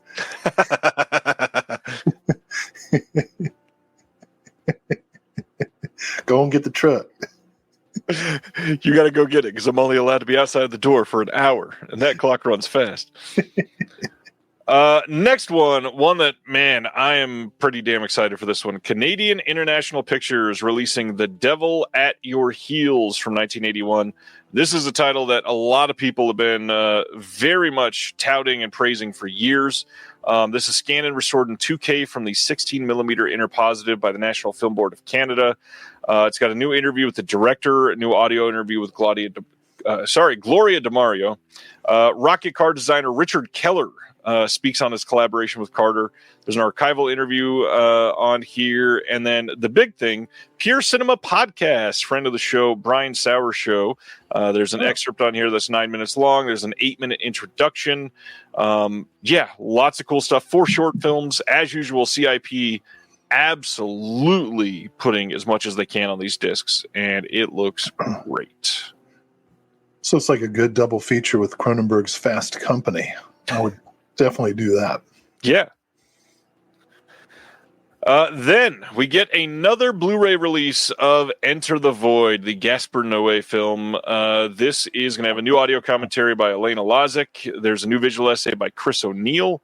Cool. 40-page book with new writing by Bill Gabiri, Caden Mark Gardner, and Mark Newman. This is one that was previously released in the UK by Arrow. And does that mean the transfer is better? Or? I asked Justin about this. Supposedly, this should look better than the Arrow release. I can't keep up. The other thing new extras look great, though. There are new extras. This will never have a 4K. So many people commented, how is this not 4K? This was not done in a format that could be on 4K. Gaspar Noé has said it will never be in 4K. Justin said it would be impossible. This will never be on 4K. This and the Arrow release are the 2 best releases this will likely ever have anywhere in the world. So if you're into Gaspar Noé, if you want Into the Void, and you're in Region A, this is the one to get. If you're in Region B, you might want the Arrow one. So you're saying there's a chance. Thanks, Will. Thanks. Next up, Final Cut is coming this month from Umbrella. This is a film that I am stoked to be seeing get a good release like this. It's region free, got an audio commentary with the producer Mike Williams, moderated by Shane Armstrong. Visual essay from Andrew Mercado. There's Not Quite Hollywood interview. Booklet with an essay by Stephen Vagg and the original publicity materials. And I believe this also includes another film on here. Which one does it have? I think it's Samson and His Mighty Challenge. Yeah, also includes the English dub of the original Italian film, Samson and His Mighty Challenge. Is that what he calls it? Yes. Next, Factory 25 putting out Kill the Moonlight from 1994. Another good possible pairing for the CIP release. It's about a stock car racer who blows a rod and his car catches fire. This one's going to have a director interview, 24-page booklet with an interview by the director, and Matt Grady from Factory 25 is in there. Paul says that's wrong. I believe that they were saying that is correct. And not to mention the listing says that it does have that second film. I'm so confused now. I'll have to look that up. Thanks, Paul. I love the fact that it advertises that it's... That description was from Hercules Returns and has nothing to do with the same. Oh, we're back at Final Cut. Now I know what you're talking about. Yeah, I thought that was confusing too. It looked like somebody copy-pasted the wrong thing. Final Cut does not have any Samson and his mighty whatever in it. Thanks, Umbrella. Ella. Hey. I love the fact that Kill the Moonlight is advertised as like having a line sampled in the Beck song Loser. But it does, in fact. I'm a driver, I'm a winner. Things are going to change. I can feel it. That's the line. Well, I'm excited about Kill the Moonlight. I haven't seen that in forever. Well, since like 1996. Which feels like forever. Because Basically is. oh my gosh. Different world. These kids don't understand. Next title is from VHS Hitfest, and it is The Killing Tide. What are we laughing at now? 1996, just everything about it. Agreed. This one says a corrupt sheriff schemes with city officials to obtain lucrative lakefront property. In a web of lies and intrigue, the sheriff tricks two offbeat killers into murdering his partners in the deal, all in one night over the 4th of July. The Killing Tide never received the distribution it deserved when it was originally released, sadly falling into complete obscurity. We are so happy to release this one of the all-time great low-budget action films of the 90s and a soon-to-be cult classic. This one, there's a trailer out for it. Looks great. Yeah. Dan from VHS Hitfest says this is full of like sleaze and nudity and great action. And yeah, this looks pretty great. I'll tell you one thing. I don't recommend hiring professional killers, but if you do, you don't want offbeat ones. I want like on beat, methodical, boring, straightforward, straight shooting, frankly, killers. You know, I want the Killing Tide description also. Please. Anyway, so I'm just saying, if you're looking for someone to, I don't know, kill a spouse or a boss or just a random person, and you meet an assassin who's offbeat. By the way, this is not legal advice. Make a pass. Pass. I want someone who's a little more bland. On that note, The Killing Tide will also have a commentary with the actor Steve Jones, interview with the director, an interview with another one of the actors. There's a documentary from 1995, and this is also a new transfer from the original master. Cool. Limbo is the next title coming from Brainstorm Media, and this has Simon Baker in it, and this has an interview with the director and a bunch of people associated with the film, and also has some behind-the-scenes footage and a booklet with new writing by Alexandra Heller Nicholas. Ryan Galland, you don't know that. Wayne's World 2 is great.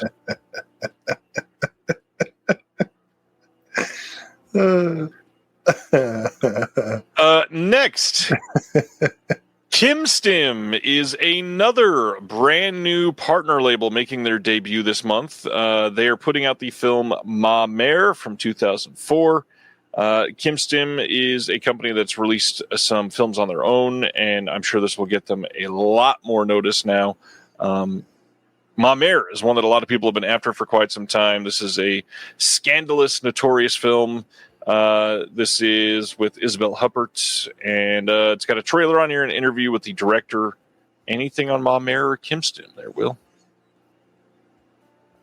Oh no, I just want to see it. I'm not familiar with this one, so that one looked really good to me. Next up, Men of Deeds is the release from the catalog this month, and this one, the trailer looked pretty good on this one, or maybe it was stills. I don't remember what it was on this, but yeah, this looked pretty dang good. This has an audio commentary with the director, some behind-the-scenes footage, promotional interviews, and then a student film from 2007 from the director as well. The catalog does pretty great stuff. In general. Rounding is the next title from Music Box Films. They were quiet for a long time, and now they've released a couple in the last couple months. This one says, after a traumatic incident, a driven young medical resident transfers to a rural hospital for a fresh start, but the demons of his past start to catch up to him when he becomes consumed by the case of a patient with mysterious symptoms.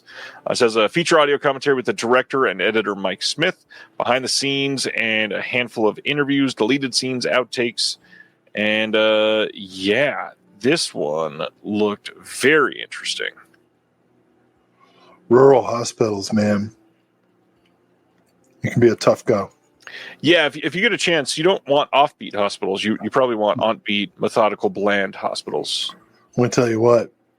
I was living in Letcher County, Kentucky, and I got the flu real bad and got delirious because my fever. I was living alone, and I must have passed out on the floor, woke up. It was winter. It was like 6 p.m., but I thought it was 6 a.m., and I was trying to get ready for work. Didn't know where I was. And I called my mother, and I guess I must have just been speaking gibberish because she was like yelling at me to get to the hospital. And I drove, not advisedly. Sissy wasn't around. So I drove to the emergency room, and I swear to God, it was like human centipede. This German doctor with a very thick and evil-sounding accent, and I don't mean to stereotype the Germans, but let's be real. Their accent sounds evil. And and a lot of this I'm telling in retrospect because people had to fill me in after I came to. But apparently I had like a fever of like 103 or 4. Like it was bad, like you're not supposed to have that kind of a fever.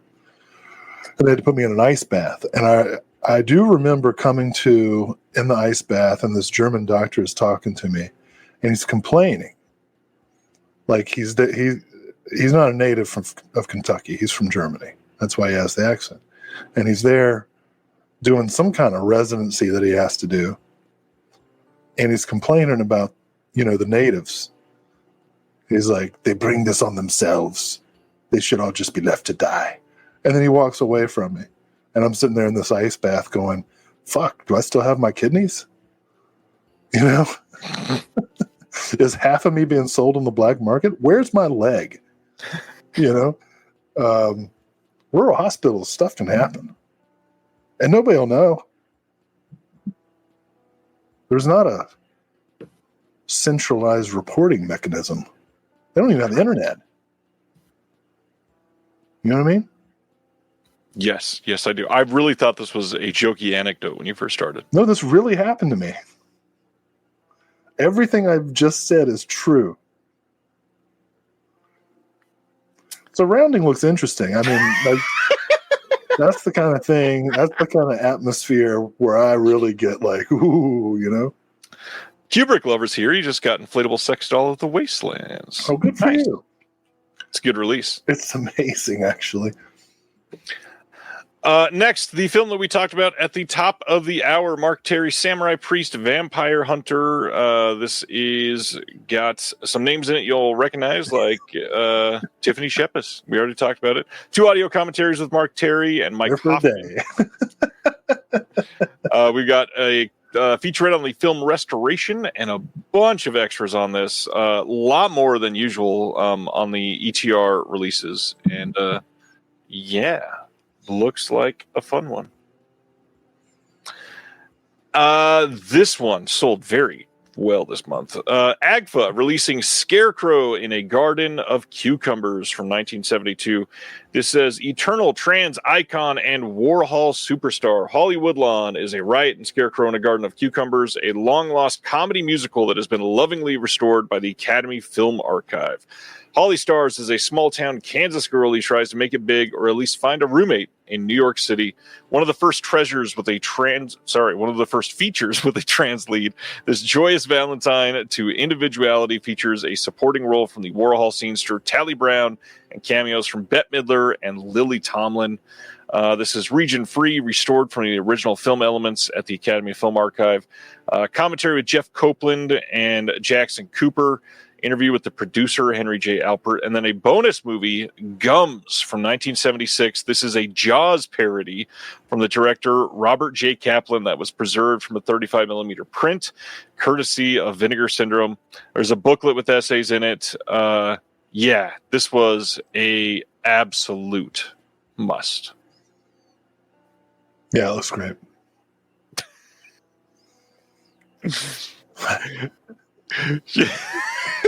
You just spent like 24 minutes telling a dizzying hospital anecdote. I had a joke, but I was like, you know what? Nah, I'm gonna let this one go. This is a movie of historical importance, and it should be. Not that. What was the other movie? Rounders. Rounding. Not Rounders. That's the poker movie. Not that rounding isn't important, but we don't know yet if it's a classic. So I felt like I had license to tell my story. I mean, I got all kinds of stories that be relevant to this film, but yes. All right. Moving right along from Scarecrow and Gums. Next one is the release from Bleeding Skull for this month, and it's Suro Alien Hitchhiker from 1996. Do they call elderly mermaids mermatrons? Mermaphrodites. Ooh. I don't know if you can say that.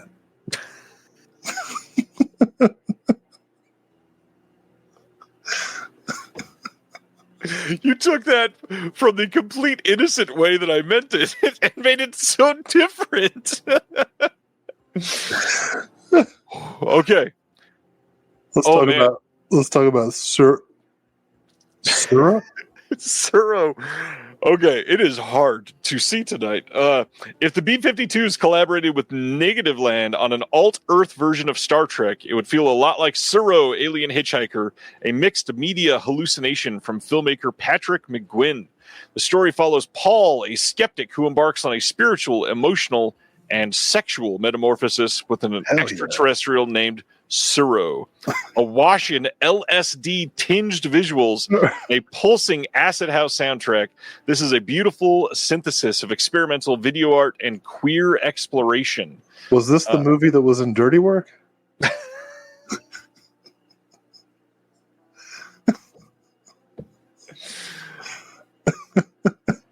Not quite.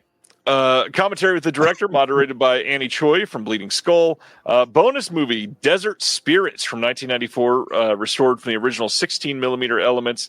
And then we've got short films restored from the original elements as well. Booklet reproducing of the 1996 press kit. I mean, this looks really great. Yeah. I also love Negativland. Yep.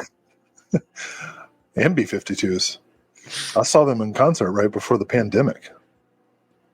I am shocked. They sound identical to their original recording still. Yeah, it was great. Oh, you know what was funny? This is a weird plug. So this was like the fall before the pandemic, right?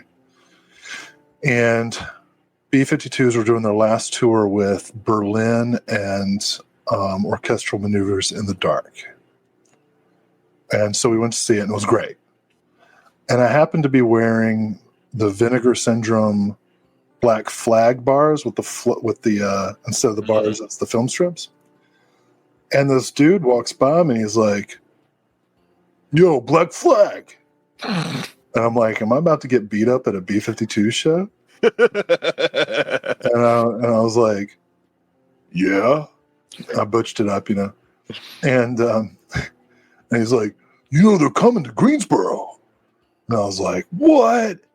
And it turns out they were. And so they just had some guy who kind of like looked and sounded like Henry Rollins. But, Black Flag is really Greg Ginn and whoever he's playing with. Right. So I was like, well, I'll be there, dude. And sure enough, they came through at this like little bar.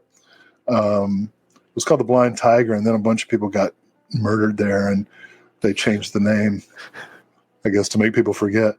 But anyway, I saw Black Flag, and that was the last show I saw before the pandemic hit. Like the world shut down a week or so after. It was kind of appropriate in a way.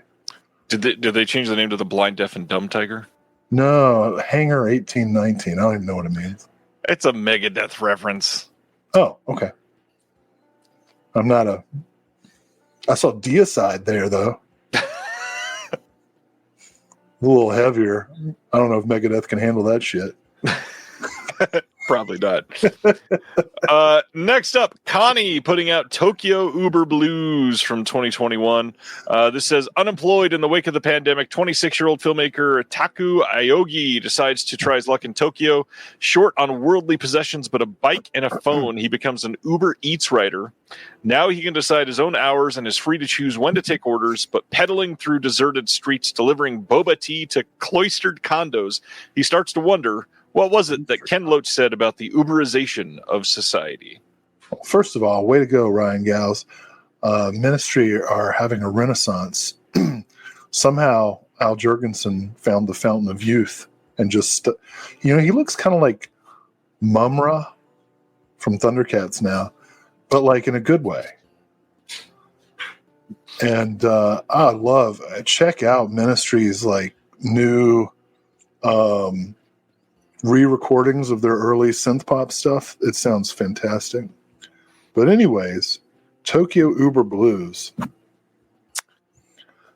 I'm sorry. The moment you said Mumra, I almost said, wasn't that the Pharaoh from Night at the Museum, just to be an idiot? And I can't stop laughing inside. The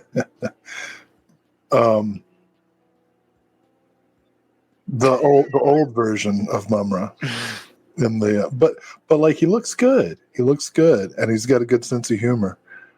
Saw him with the Melvins about a year ago, and Ministry. First 2 CDs I ever bought.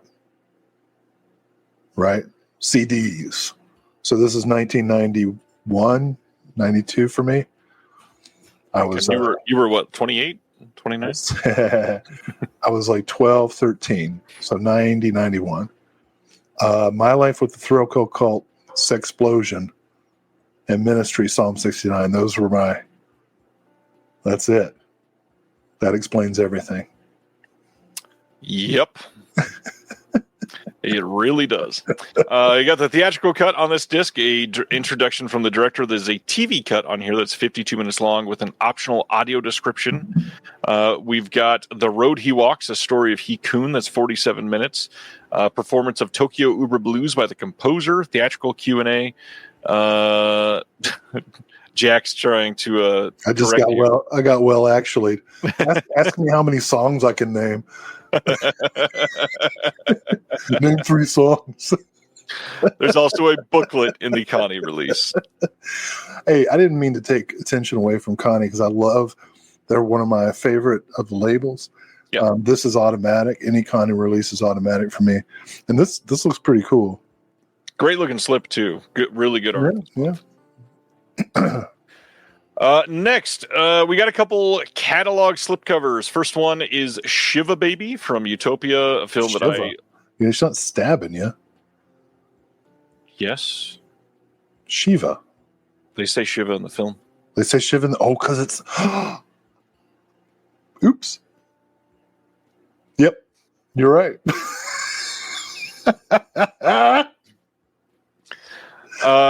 What a great flip that is. Oh, man. Yeah, catalog slipcover from Utopia looks great. The big thing that frustrated some people is just like in... You really lost it. Just like during the... Stupid. I'm so stupid. Oh, yeah. Yeah. Just like in the halfway to Black Friday sale when VS introduced some new slips, these ones cannot be purchased on their own. So if you already had the standard and want the slip, you have to buy the whole thing all over again. Okay, that's kind of bullshit, but okay. Yeah. And during the halfway sale, they were saying, well, it's contracts. We can't always do that. And it was MGM titles, so that kind of made sense. this isn't an MGM title, so I don't know if it makes much sense on this. Well, if it were like $5 and you could get the slip by itself, I would get it. But and then Canadian International Pictures also has a catalog slip of Gina, and the art on this is freaking gorgeous. Same thing. Can't purchase it on its own. Has to be bought with the movie. And I already have Gina, so it's kind of like punishing you for being a loyal customer. In a way. No offense, but I agree, Jim. I really like the slip on Gina. So it goes. Bleeding Skull put out a logo tee this month, and then if you really love the film Blonde, you have to buy the mannequin with it. No, if it's you, it's a womannequin. They also put out a Blonde Death tee, which I know made Kev Bonesy very happy, and he bought it while he was with me. So yeah, that looks like a solid one. I wish more of these partner labels would release logo tees. They should. They're good stuff. They also had some of these deluxe LED VHS releases. We got Calvaire and Skateboard released this month. And that is it for OCN. So any thoughts? Good show. Any thoughts on OCN for this month overall? I mean, it's a great month. What was it, 22 releases? Gee. Yeah, I believe so, yeah. So, I hope you all have second jobs. If you're buying all of them, yes, you absolutely need them. I mean, and so, we've talked about this. Well, we talk about it every month, how amazing it is that the OCN, the partner labels, give us access to so many contemporary and recent films that we might not have access to at all otherwise. Right. So I agree. We're about to talk about a couple really great Deaf Crocodile titles. But before we do, Deaf Crocodile last week announced on their social medias that they were running a giveaway for the release that they just sent out, which some people have been getting in the mail, and others will probably have that be shipping here soon, I believe. And it is a pretty great release. The Treasures of Soviet Animation Volume 1. They're giving away one of their deluxe box sets for this release. And it was very simple to join and be included on this. It was a random draw, and we pulled a winner, and the winner is the Instagram user UKIKAREHA. No idea how to pronounce that. Yukika Riha? That's what I'm going to say. This is one that, congratulations, you won. We're going to get Deaf Crocodile in contact with you, and that will get sent to your house. Will, you okay? Yukika? Yeah. Yukika. Congratulations. All right, let's get back to it. First, June 20th is going to be the pre-order date of these two releases. So you can't pre-order these yet. You got about a 2-week wait, and then they will be up, and then they will be shipping in the following month. First one is the Pied Piper and Yuri Barta shorts. That movie is incredible. Yes, it is. When the real rats come out, I'm just like, what am I watching? I am watching the most genius cinema in the history of cinema. It's truly a beautiful movie. It's incredible. So this is basically it's got the same disc that they released under when they were with OCN, and then there's a second disc that is longer than everything that was on this first disc. Gary, these will be up for pre-order on June 20th. So on this one, the first disc is the same as they put out with OCN, and then on the second disc, there are 6 brand newly restored Jiri Barta shorts that Craig from Deaf Crocodile restored himself. We've got Riddles for a Candy, Disc Jockey Design, A Ballad About Green Wood, The Last Theft, and The Club of the Laid Off. There's a new video interview with Jiri Barta on here about his short films. New visual essay that's narrated by Irina Kovarova and Peter Hames. And then brand new artwork by Beth Morris. And it's got a full booklet now. The previous release did not have the full book like they do for their deluxe editions. This one is a 60-page illustrated book. It's got a new essay by Jonathan Owen, a new essay by Walt Chaw, and then there was an essay in their first release, and they ported that over, so you don't have to worry about losing that. Irina Kovarova wrote an essay on that one, and This release is incredible. Just for those that have never seen it, Pied Piper is a literal masterpiece of cinema, and I have to be honest, there are shorts on the first disc and the second disc that are like top of my favorites shorts ever. They're both incredible. We've got the Vanished World of Gloves that's on the first disc that I love, and then the Last Theft on the second disc is wild. People are going to find so much to love in this. It is such a great release. Please check this out when it goes up for pre-order. I cannot wait to have this. Yeah, I can't wait to look at those shorts. Unbelievable. And if that's not enough, we also get to talk about The Devil's Bride, also going up for pre-order on June 20th. Oh, look at that. Craig says for convenience, they put gloves on the second disc that was on the first disc as well. So all of the shorts are on disc 2. So you got 2 copies of gloves. Nice. Cool.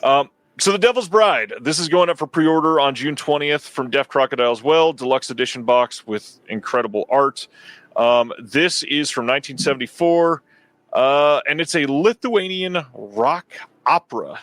The Lithuanian rock opera, the first one. Tell us about The Devil's Bride, Will. Oh, I love this movie. This was such a pleasure to work on. We did a visual essay called The One Who Carries a Tune. That's a quote from the film, Rock and Roll Sessions and The Devil's Bride. Of course, at this time, Lithuania was, under the yoke of the Soviet Union. And but the Lithuanians protested in various ways for decades. And one of the main forms of protest in the late 60s, early 70s were to have these, what were called sessions, these rock and roll concerts, because rock music, of course, was illegal. And as you can probably guess, our visual essay gets into a lot of the history of Lithuania at that time, under the yoke of the Soviet Union, and the different kinds of protests that were happening, book smuggling, rock and roll sung in Lithuanian language. The movie kind of uses Christian imagery to obscure its criticism of the Soviet bureaucracy. A lot of pagan versus Catholic imagery in the movie.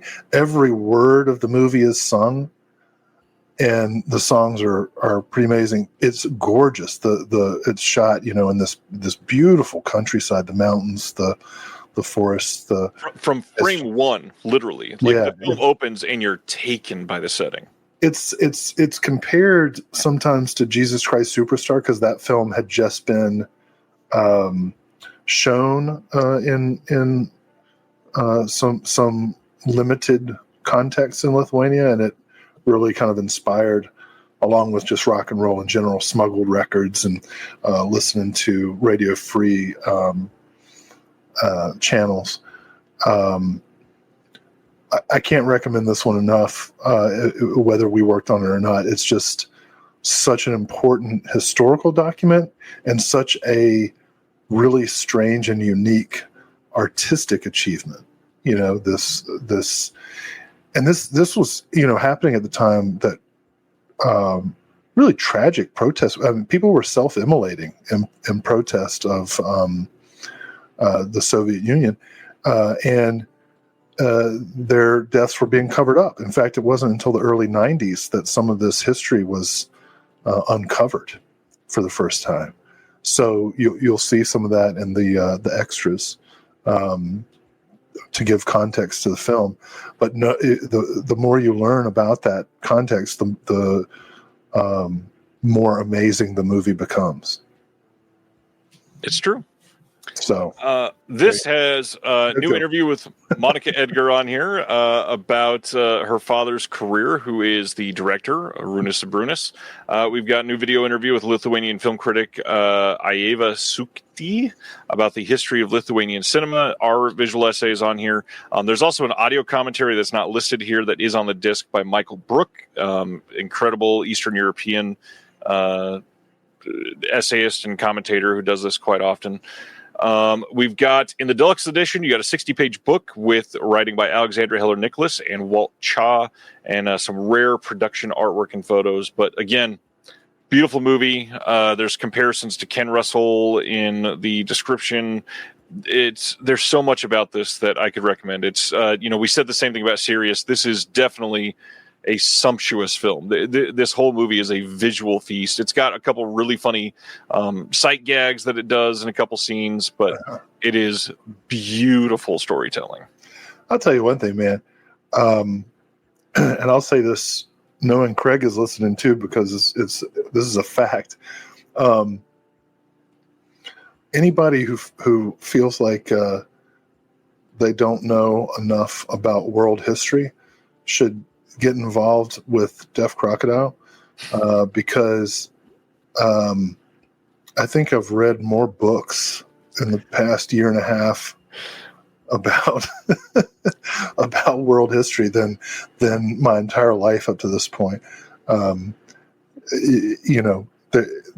These films are not just wonderful in their own right, and if you're like completely against learning new things, you can still enjoy the movies. But if you take the time to do deep dives around, the historical context of each film that gets released, oh my gosh, you just learn so much. It was Socrates who said that the first sign of smartness is knowing that you know nothing. Operation Ivy also expressed this, and I want to express it now in the context of watching Deaf Crocodile movies. It's a humbling and rewarding experience. I would agree. Oh my gosh, agree. Craig's comment is very exciting, because those are the two continents that need the most attention of all. He says they're trying to fill in the embarrassingly large gaps in South America and Africa in their releases. And all I got to say, the next 16 months of releases from Deaf Crocodile look very, very exciting. Oh, my God. Ronnie is happy with the Op Ivy reference. So am I. Good. Yeah, Scott for life. Oh, and let me tell you, man, back to Malcolm McDowell, that guy could not have been happier to talk about his experience working with Karen Shakhnazarov on The Assassin of the Tsar. So, thanks, Deaf Crocodile. You gave me a way to become best friends with Malcolm McDowell. Nice. All right. Well, thankfully, we still only have 86 releases to cover, so let's keep going. Oh my God! You know what you guys should get? I've been for years. I've been wondering who would get it. So if you have it, say nothing. Los Olvidados, Luis Buñuel's classic Mexican film. To me, the holy grail of unreleased Luis Buñuel films. Los Olvidados, The Forgotten. All right. Hopefully Craig is taking notes. On the Sleepaway Camp. Speaking of Forgotten, Pamela Springsteen is so good in these movies. And listen, Felissa Rose is an icon. Yes, okay? absolutely. She comes first. But I think Pamela Springsteen is great in these films. That's all it. Right. Keep going. August 12th, 4K release coming of Sleepaway Camp 2 Unhappy Campers from 1988. This is a 4K release only. It does not have a Blu-ray disc. The reason for that is because Sandpiper Pictures released a Blu-ray. Shout Factory could not get rights for the Blu-ray while Sandpiper holds that. This is a new 4K restoration of the 35mm Inter Positive, not of an OCN. It's presented with Dolby Vision. It's got an audio, all kinds of extras that were on the last release. It's got a new looking at the making of the film with counselor Jeff Hayes, author of Sleepaway Camp, making the movie and reigniting the campfire. New interview with actor Brian Patrick Clark. New interview with special makeup effects artist Bill Johnson. And we got to go a little bit into the fact that everybody's all up in arms because somebody named John posted that they can't support these releases because he was not approached to help with these releases by Scream Factory. This got shared everywhere in all kinds of groups. This got a lot of attention. Other YouTubers out there making like, did Scream Factory get exposed? They didn't get people associated with the film and ask what they could do. He's a guy that runs a fan site. He was not necessarily going to be invited on to help with these releases. It makes no It's not like he's a sense. YouTube podcaster or something. Oh, that was good. That was good. Yeah, this whole thing is a joke. There's a bunch of other people out there making full videos like shitting on Scream Factory, which they deserve it for a lot of things. This is not necessarily one of them. I want to interject something. I'm not saying it was because of you. But in this slate that we're about to go through of Shout and Scream Factory releases, which objectively is one of the best slates in a long time. How many lobby cards and art cards are there? I can't count a single one, and I'm very happy with it. Yeah, not a one. I will have some other things to beef about. I salute you, Ryan Barrel, for your continued campaign against sloppy cards. I hoped that somebody sent a couple of those clips and they're just like, listen, the people do not want loppy cards. So yeah, this whole John controversy is blown way out of proportion. They didn't ask my sister, professional editor on a multi-Emmy nominated documentary, to be on this either. And she wrote her senior term paper about the Sleepaway Camp franchise. I can't believe that she wasn't asked to be on board. I boycott. Yeah. Hell no, I'm buying this. Of course I am. Yeah, I don't even know what to say about all of that. It doesn't deserve the attention that it got. People just, I feel like, wanted a reason to complain about these. It is shocking, I guess, to say that these got 4K releases and that we're able to split these out by format. And while Sandpiper has Blu-ray rights, that we're able to get good 4K releases when the Sandpiper releases suck so much. So be okay with it. Hey, John, where you going with that gun in your hand? Not to mention, Scream Factory usually just upgrades things to 4K and doesn't do anything new. These got new extras. That's a plus. So new.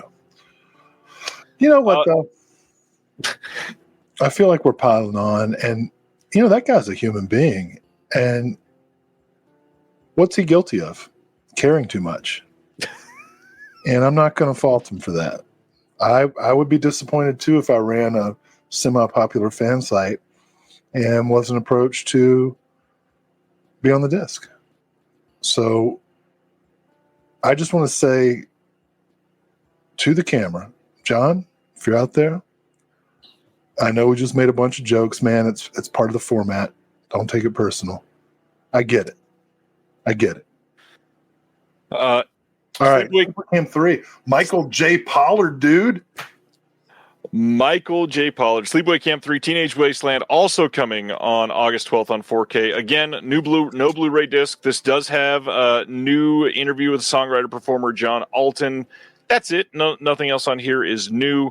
Again, only 4K disc, but better than the Sandpiper Blue.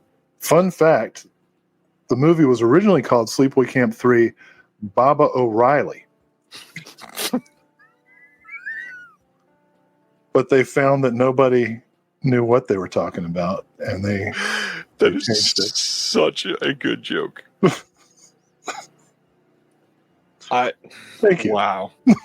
That was so good. This is where I start to bitch about Scream Factory, because this is just ridiculous. So for the Sleepaway Camp movies, you can buy 2 and 3 with a poster that is double-sided. They've got the Sleepaway Camp 2 poster on one side and the Sleepaway Camp 3 poster on the other. If you're buying this, it's probably because you like both movies, and now you can't hang both posters? Well, you can if you put them on a window. Think about it, Ryan. If you're a Sleepaway Camp fanatic, you probably want to cover your windows anyway. Okay. What's funny... Sorry, I didn't mean to steal your thunder, but problem solved. They also did this lithograph-looking thing with both titles on one, so you are getting 2 posters, but one of them has 2 and 3 on reverse sides, and then one has 2 and 3 together on one side. Well, I can't wait to see what you have to say about Blaxploitation 2's poster. Keep going. Yeah, this is a bad decision. This sucks. Charge us an extra $50 and print 2 goddamn posters. $50? It should have been free. All right. What's about to happen is going to surprise you. Continue. They're going for the second tower. August 12th. Jesus. August 12th, 4K release of World Trade Center from 2006. The Oliver Stone, which Shout Factory is seemingly all of a sudden the Oliver Stone distribution company. This is coming out on 4K. This has a 4K disc, a Blu-ray disc, all kinds of new interviews on the Blu-ray disc. This has so much on here. We got multiple audio commentaries, tons of new interviews, including one with John Bernthal. What did you just mute to do? I'm so curious. It's so quiet. So yeah, World Trade Center. I don't know that I've seen this. I've heard Nicolas Cage is quite good in this. What? I said I don't think I've seen this. I agree with Stan Geezy. It's really good. All right. It's I'm not a jingoist, but it's not that kind of a movie. It's really well made, and I like it as a companion piece with W, which I think is one of the most underrated Oliver Stone films, and is in some ways a remake of Louis Buñuel. Speaking of Louis Buñuel's Discreet Charm of the Bourgeoisie, and has some direct visual quotes. Watch W and then watch World Trade Center, and it really captures, I don't want to say zeitgeist, but it captures something major about that era really well. I think those 2 films are Stone's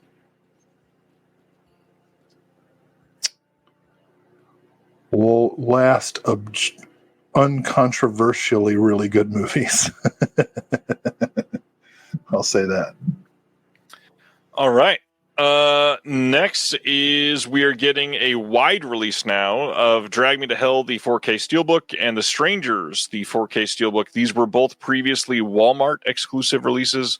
Now you can get them anywhere.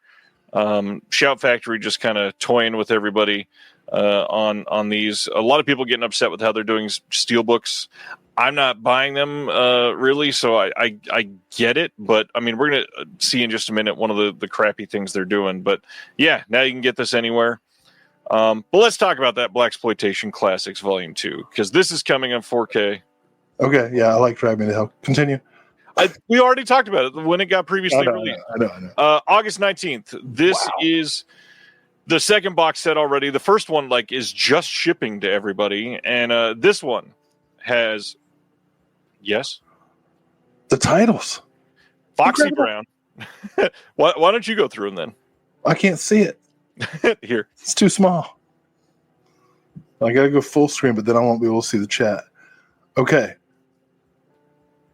So Foxy Brown and Friday Foster, along with Coffee in the first set, that gives you arguably the three most important Pam Grier titles. I'm a big Sheba Baby fan. William Girdler represent. But, Cotton Comes to Harlem, Bucktown, the Slaughter films. Are you kidding me? Are you kidding? The only way this could be better would be if the Mac was in it. Which, hey, maybe 3. And you know what? If you gotta continue with that box art in order to justify the restorations, fine. But I will join in with the chorus there. Extras on some of the films. We're here. Some of us teach these films in classes. I got a lot. I got a lot on these movies. So happy that obviously the movie is the most important thing, but I would like to see some extras.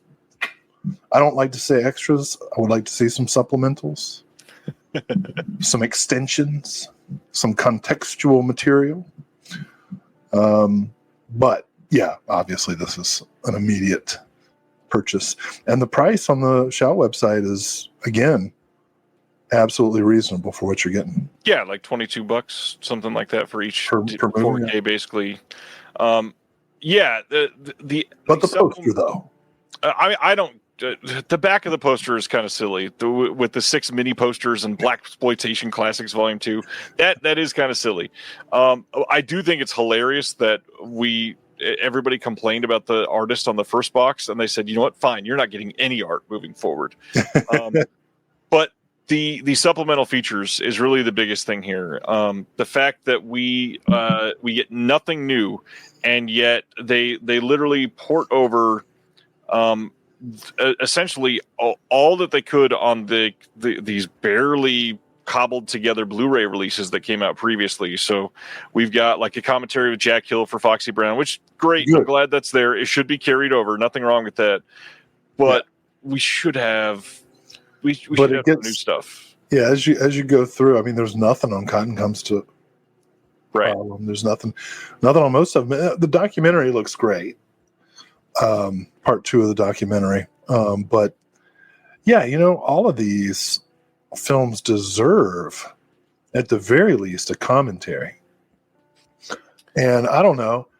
I think there's a ton of podcasters and fan site operators and struggling academics out there who'd like to produce that kind of material. I got to be honest. I definitely want to give credit where credit's due, because I've put Shout down many, many times. To choose to put out 2 box sets of Blaxploitation Classics that are true Blaxploitation Classics and not just like Z-grade bad movies that most people have never heard of, and that they're going to big titles first. This is a huge deal, and Shout is incredible for doing this. I got to be honest. Was that a veiled reference to Severin's release of Blackenstein? No. Although on that note, if they do get a Volume 3 and it happens to have Abby, the world will explode. Oh, speaking of William Girdler classics. Yeah. Oh my gosh, just do a William Girdler Blaxploitation set.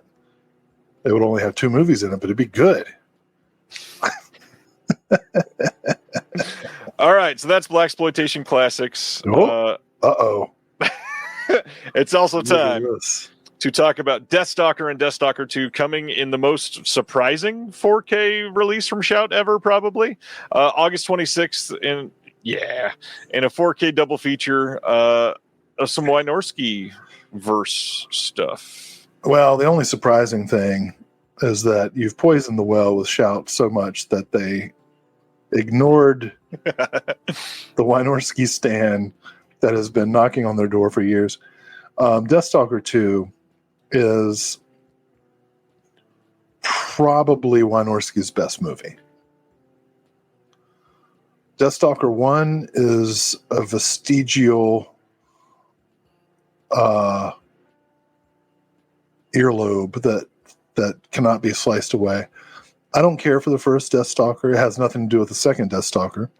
The best scenes of the original Deathstalker are also in Deathstalker 2. There are no new extras, but that's okay because the commentary for Deathstalker 2 is so good that it's worth the upgrade just to keep the materials that are there.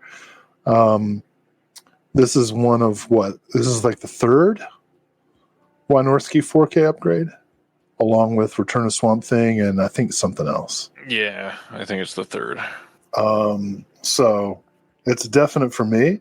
If you're a casual fan of the Deathstalker films and you already have the Blu-ray, then it's probably not necessary.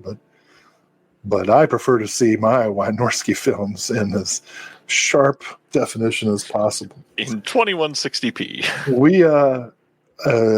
I cannot say who or what was said, but we got some choice Jim Wynorski stories from some guys who worked on some of his films in a recent interview that I don't think we're going to be able to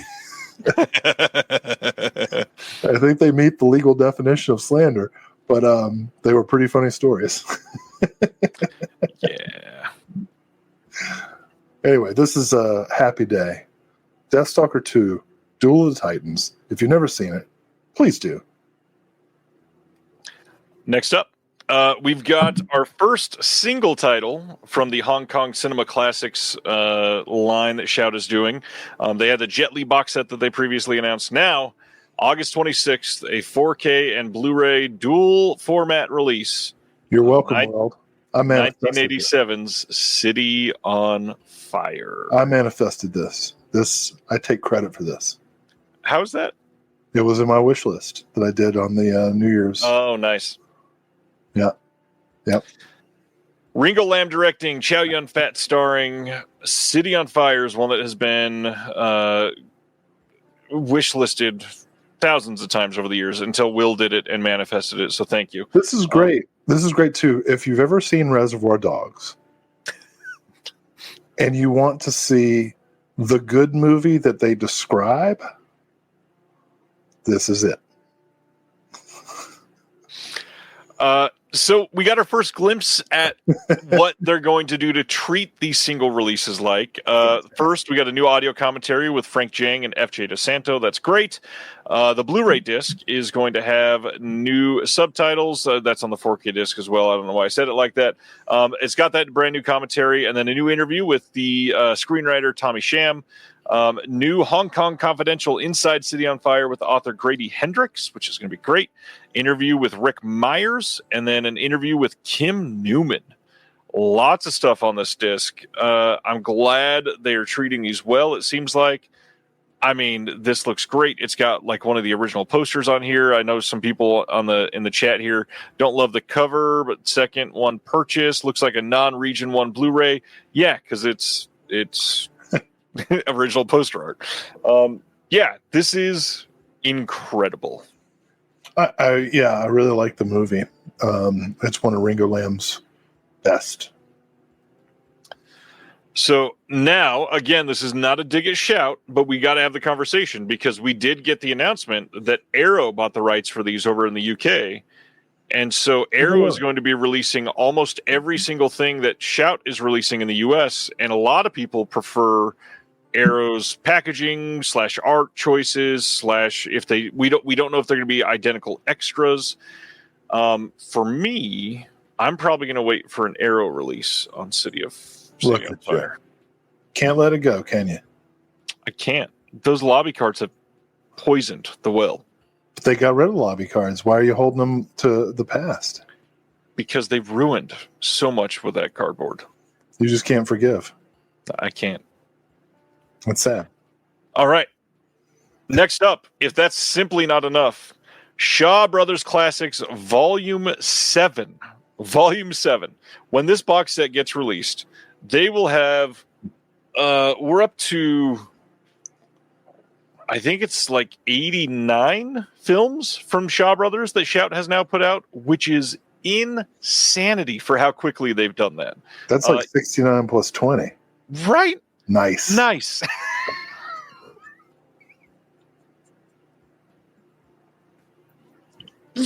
Wow. You idiot. Why do people watch this show? I have no idea. So yeah, 11 films in each of these Shaw Brothers boxes. This one has the Imperial Tomb Raiders. This one has Legend of the Bat, the Shadow Boxer, the Spiritual Boxer, Heaven Sword and Dragon Saber, Heaven Sword and Dragon Saber 2, Shaolin Handlock, Swordsman and Enchantress, The Proud Twins, A Deadly Secret, and then all the way at the end, Heroes Shed No Tears. All of these get new extras. They don't hold back on anything. These box sets, they got the Mudge Man on every single one. They do. That's what I'm saying. Go back to the blaxploitation, and how are we supposed to interpret this? Yep. We're just going to let some of these films languish with no supplementals. And then they announced the Mario Bava box set. Some of those films got 4 brand new commentaries. I still have questions about that, but that's not for this week, is it? No, it's not. So yeah, this is crazy. Ridiculously great box sets. They are doing so well with these 11 films in each one. We're up to, just from these 7 box sets, 77 titles. And the crazy thing, it's no crossover with Arrow stuff. So if you're collecting the Shawscope stuff, you've got just a wealth of great films that you can watch from Shaw Brothers Studios. I have all 3 of the Shawscopes, and I don't have any of the Shaw Brothers classics. And so what I've started doing is every time I get paid, I go to the gas station and play the lottery until I run out of money.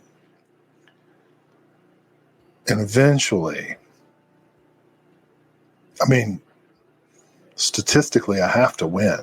Someday. Can you imagine? Norm MacDonald had a whole routine about us giving a lottery ticket as a gift, and it's like, here's nothing, because like, what kind of nightmare would it be if it won? You don't want it to win. Right. So you're given nothing.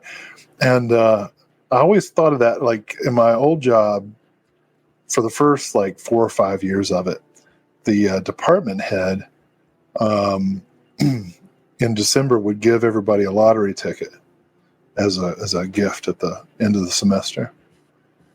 And nobody ever won. Somebody like won $10 or something. But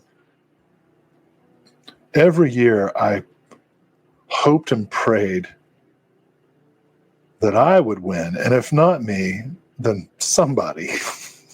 Just so I could see his shit face. Watch somebody quit on the spot. Oh my God. From a ticket that he gave him. Yeah. I want it to be me, but if it couldn't be me, definitely somebody from like housekeeping and custodian, so that they could stand up and say everything that they've wanted to say for years to these entitled, abusive, administrative warts. All right. Anyway, this looks like a great set. I love Shaw Brothers stuff. And if I ever win the lottery, I'm just going to get all 7 at once. Fuck it. Let's take a break from Shout for just a moment. Lionsgate Limited is having their first sale over on their website.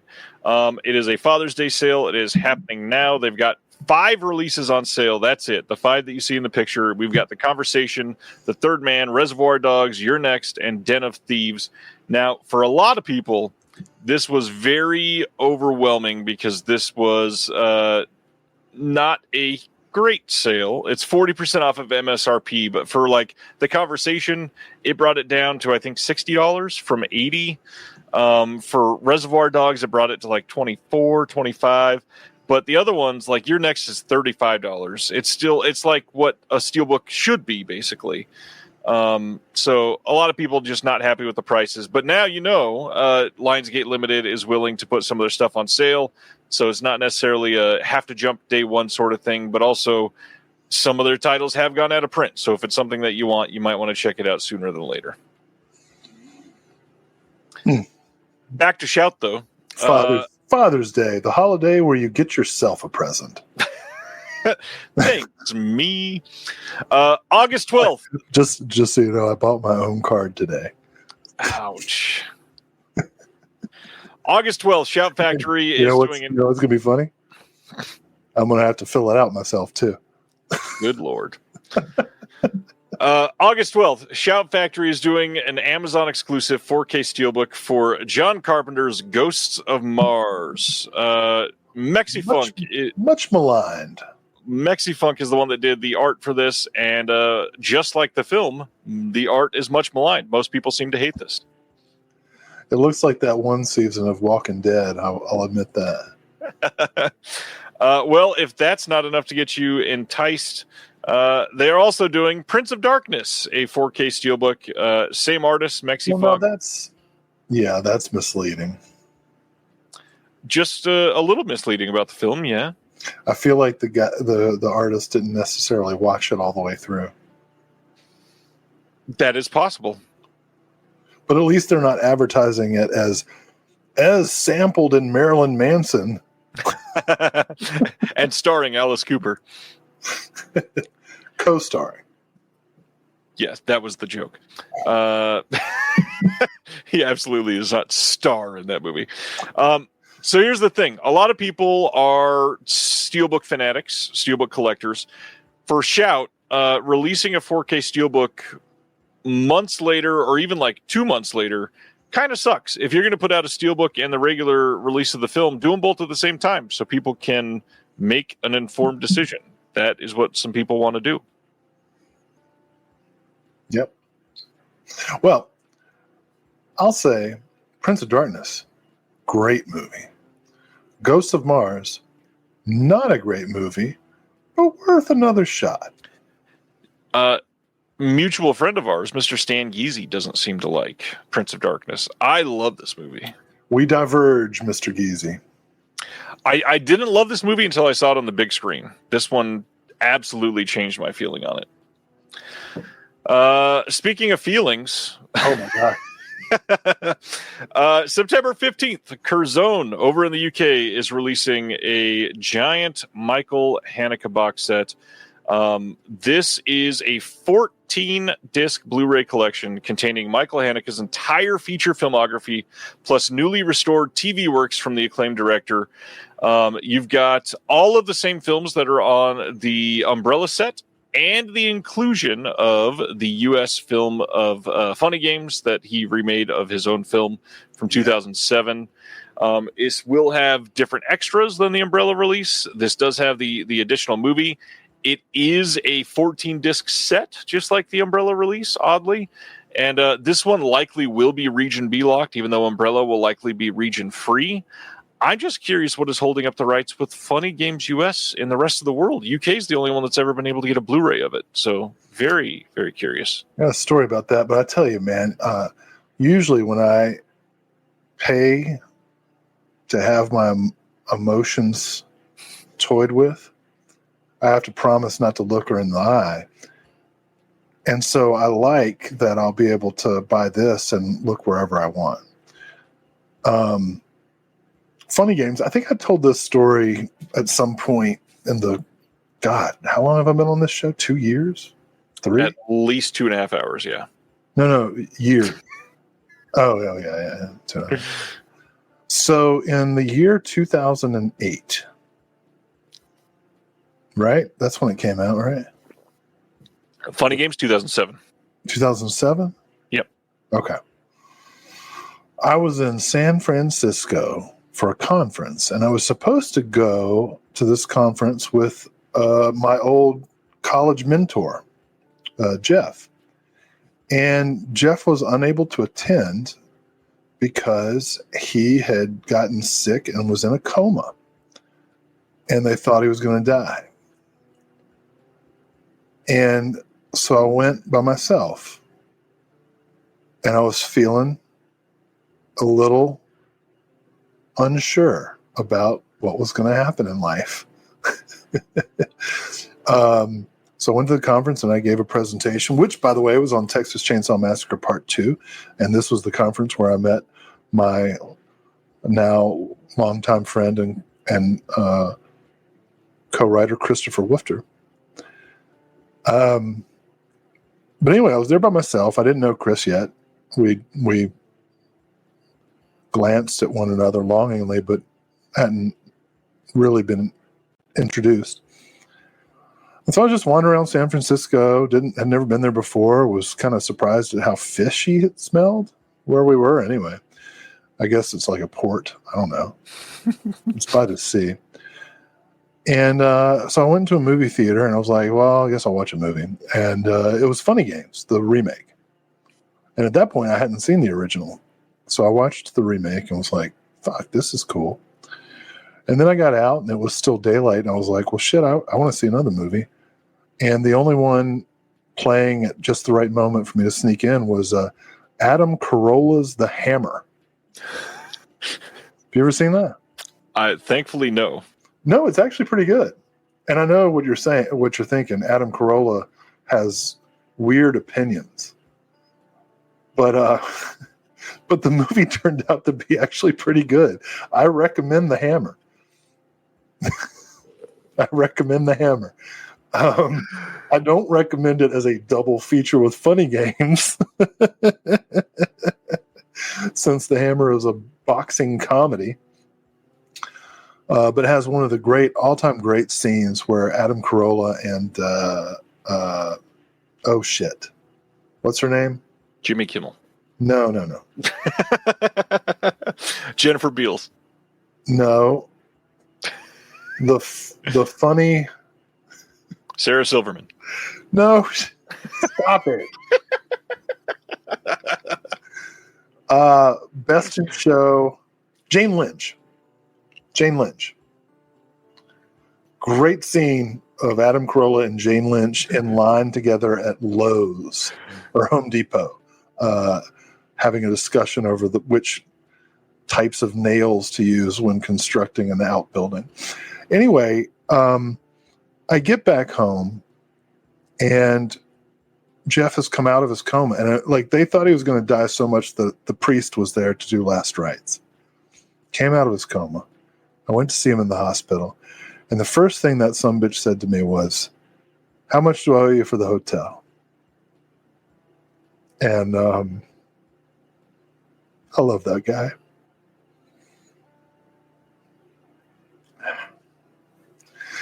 He was the best. Who knew that Michael Haneke stuff would bring tears to our eyes? As we talked about last week on the show, Bearded Film Guy, Chris's show, Beyond the Blood, is now on the podcast network, Someone's Favorite Productions. Welcome, Chris and everybody. Yeah, this is really cool. Check out their show. It is available everywhere you get your podcast. Yeah, good stuff. MVD Rewind announced that on September 16th on Blu-ray and DVD, they are releasing Best Christmas Movies Ever from 2024. It's a festive feature-length movie that takes you inside the making of your favorite holiday classics. It's a bit of a documentary. You got an audio commentary on here with the director, deleted and extended scenes, and collectible mini poster as usual, and some other featurettes as always. Curious about this one. Yeah. Next up, I hope Bill comes back, because I was going to ask if he had seen this one. September 16th, MVD, as part of their Smod Castle Cinema line, is putting out Big Helium Dog. This is from 1999, coming to Blu-ray and DVD or any home video format for the first time ever. Have you seen this, Will? You're still muted.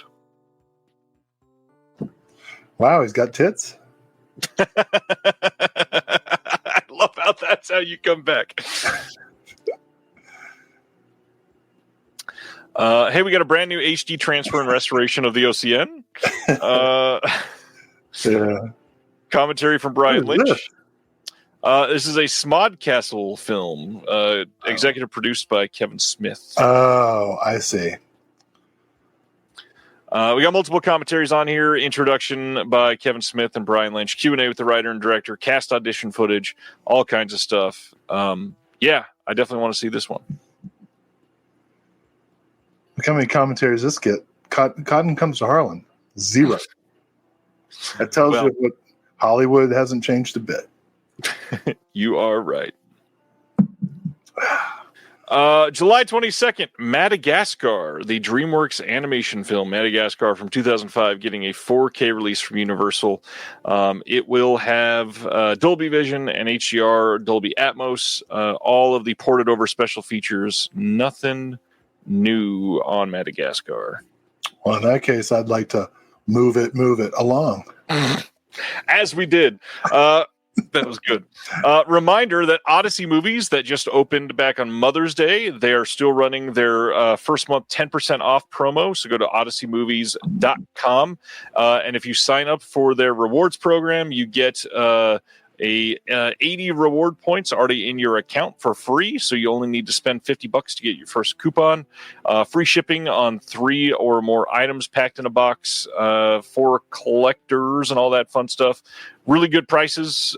Check it out. All right. Doing all right, Will? Yeah, if you hadn't guessed, he did subsequently die.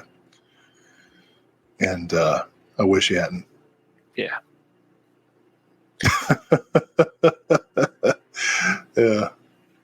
July 29th, Universal releasing another 4K steelbook for the film Nobody to take a chance at making some more money since the sequel is coming out this year. And it's the exact same disc as the first one, just in a fancy new 4K steelbook. Yeah, if you kind of like John Wick, but you felt like you wanted someone who looked less capable of fighting, this is the movie for you.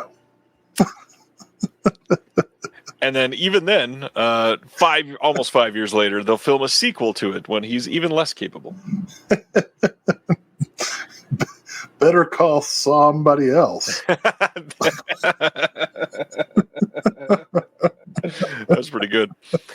July 8th, 4K Blu-ray DVD releases of The Amateur from this year, the Rami Malek and Lawrence Fishburne amateur spy intelligence type of film.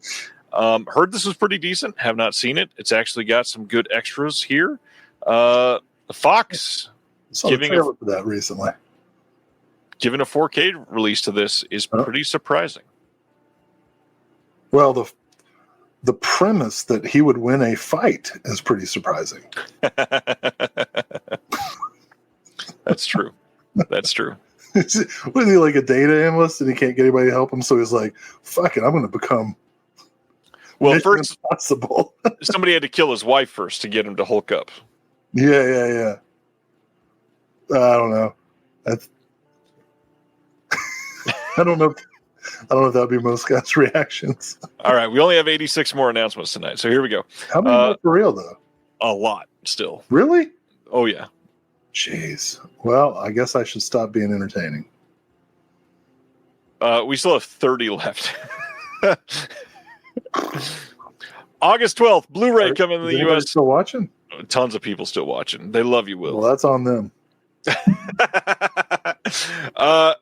Blood Dolls coming from Full Moon on August 12th. Charles Band's outrageous 1999 hard rock Devil Doll classic. And if you want and you go to Full Moon, you can purchase for $50 and it will come with a signed 1/6 scale pimp doll with the Blu-ray. You don't pay him the money directly, though. You got to go through a third party. Go give it to the guy around the corner. Yeah. Yeah, I want to get that blood doll. Have you seen Blood Doll? I don't know no blood doll. I don't know no. What are you talking about? I don't know no blood doll. Are you a distributor? If I ask if you're a distributor, you have to tell me. No, I'm legit. I really want a blood doll. All right. Follow me.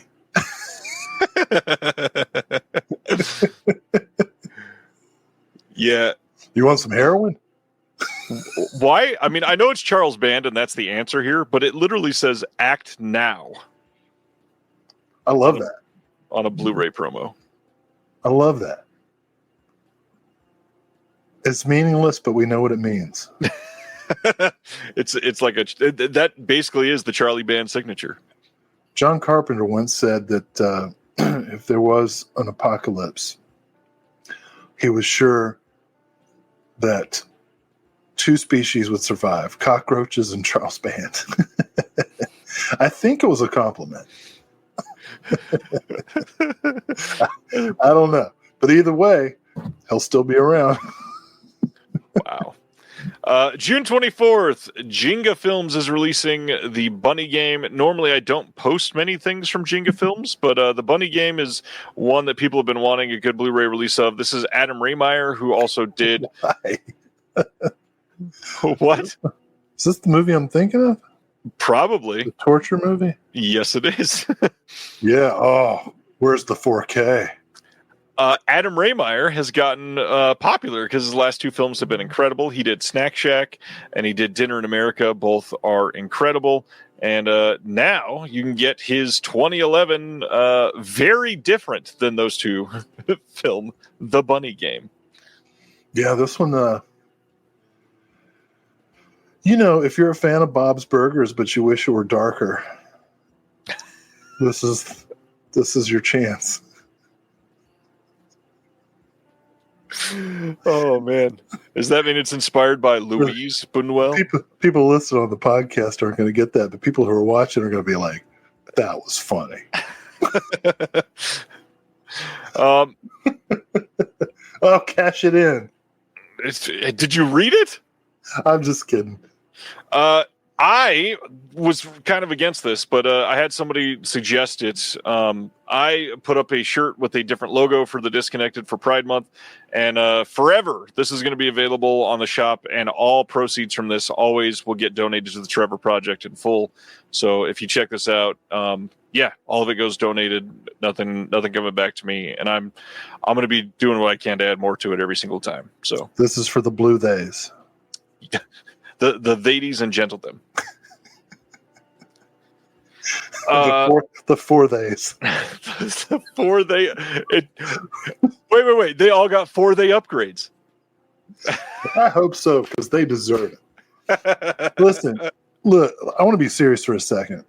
I know several people hate it when I say anything vaguely connected to reality, but that sumbitch Secretary of Defense with the pomade and the makeup trailer next to his office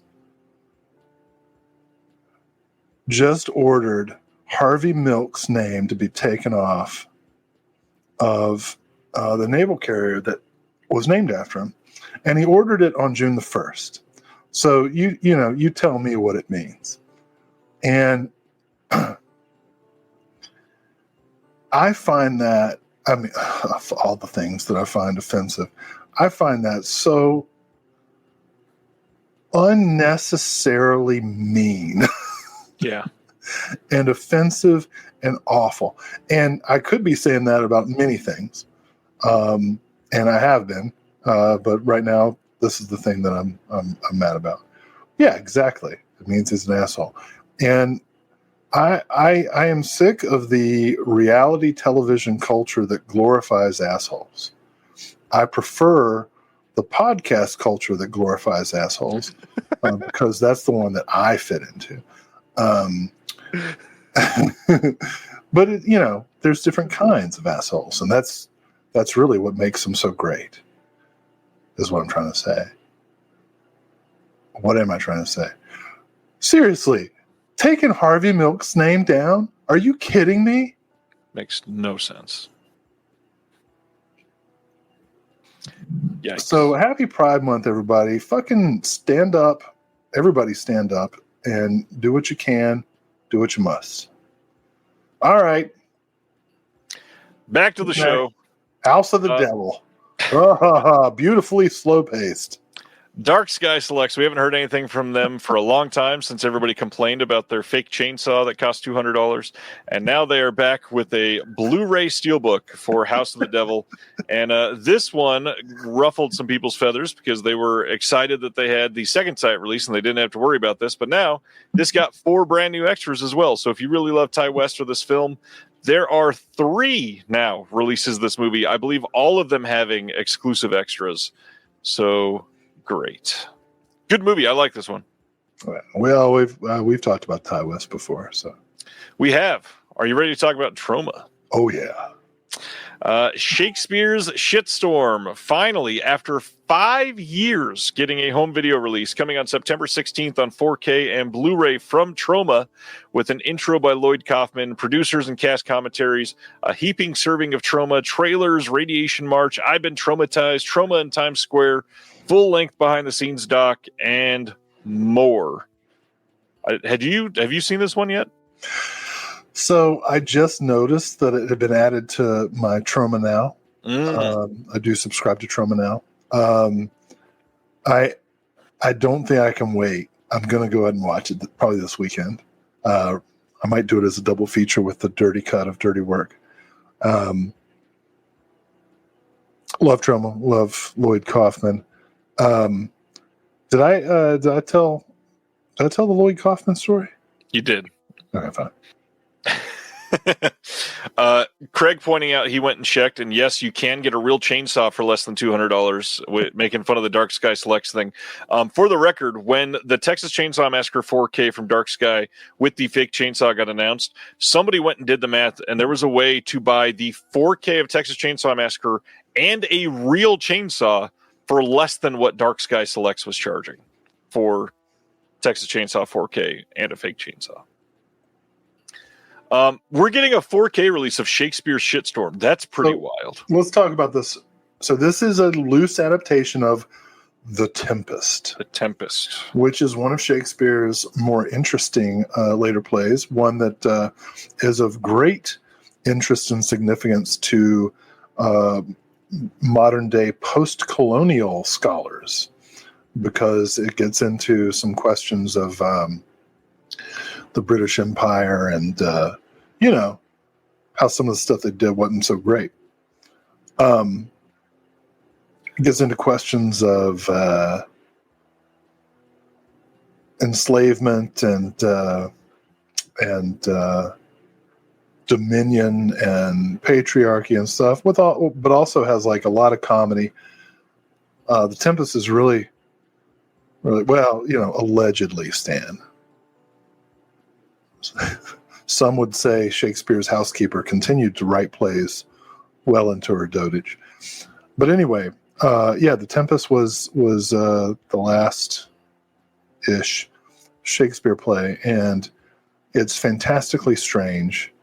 And I can't wait to see the adaptation, which will do what every Shakespeare adaptation should do and add more scatological humor. And Scott Keeling, thank you so much for bringing that up.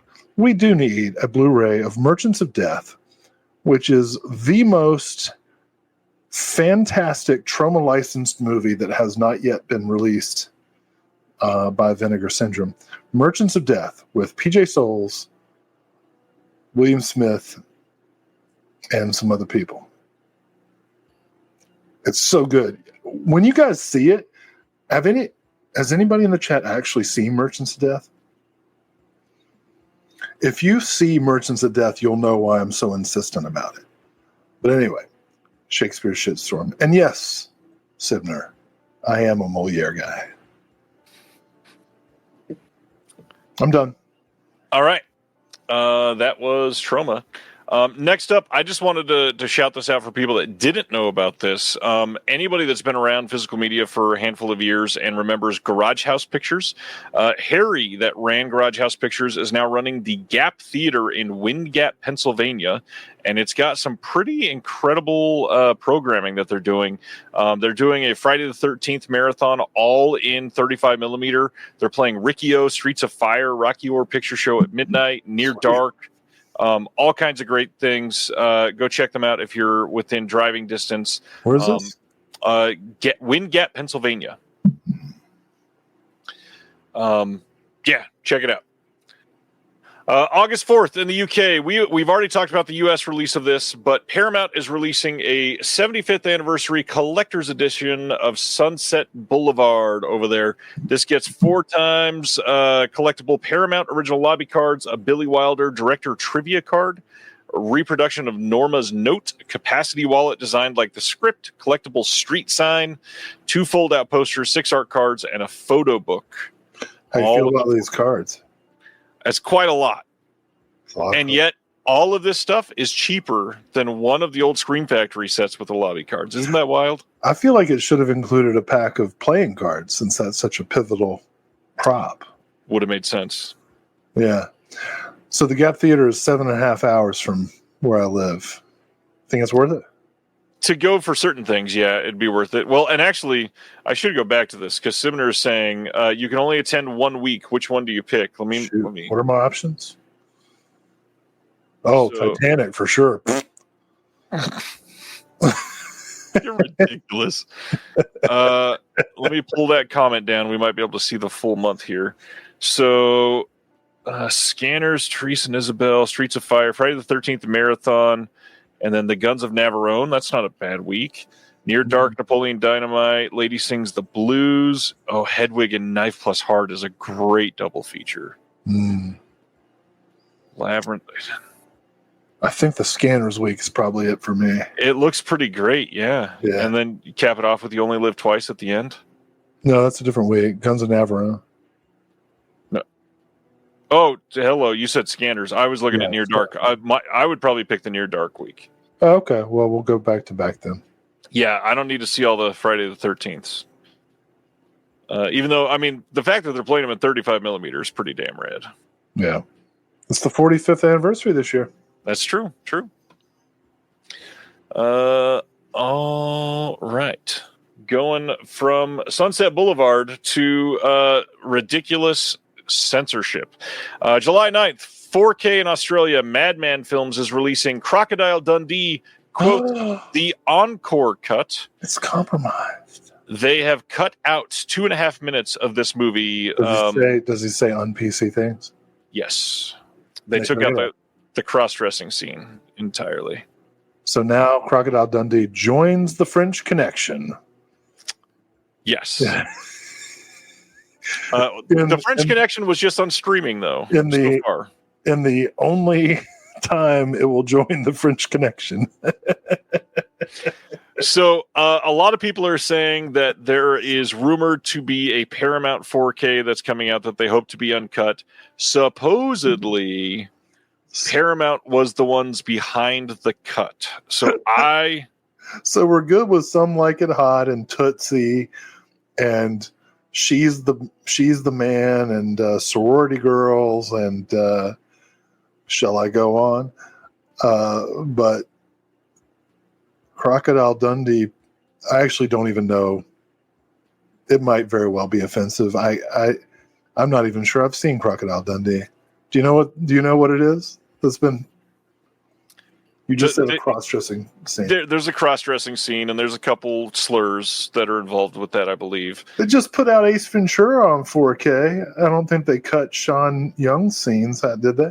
I don't think so. I mean, here's the thing, and Ronnie's right. Yes, it is a very transphobic scene. Not taking that away. I don't love the comedy in it or the jokes or anything like that. Yeah, no, I think you show your thoughts on the film by not buying it. Exactly. Which is exactly what I'm doing with the Ace Ventura movie. But to cut it is to pretend like it didn't happen. Right. And, If you need to put some sort of disclaimer at the beginning, do what you got to do. But it should be like the Tom and Jerry cartoons get Whoopi Goldberg to come out and say, "Look, what you're about to see is going to have some problems, but if we tried to cut them all,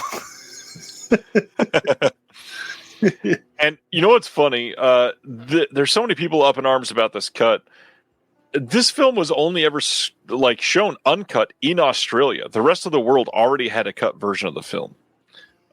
So yeah, I don't know. You don't need to pretend that the jokes didn't happen. We should learn from it. I agree with Ronnie 100%. You know, it's something that has to be confronted and dealt with. And like,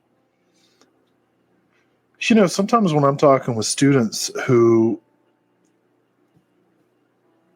have grown up in certain contexts where they're like, what's the big deal? You know what I mean? Like that these problems have been solved.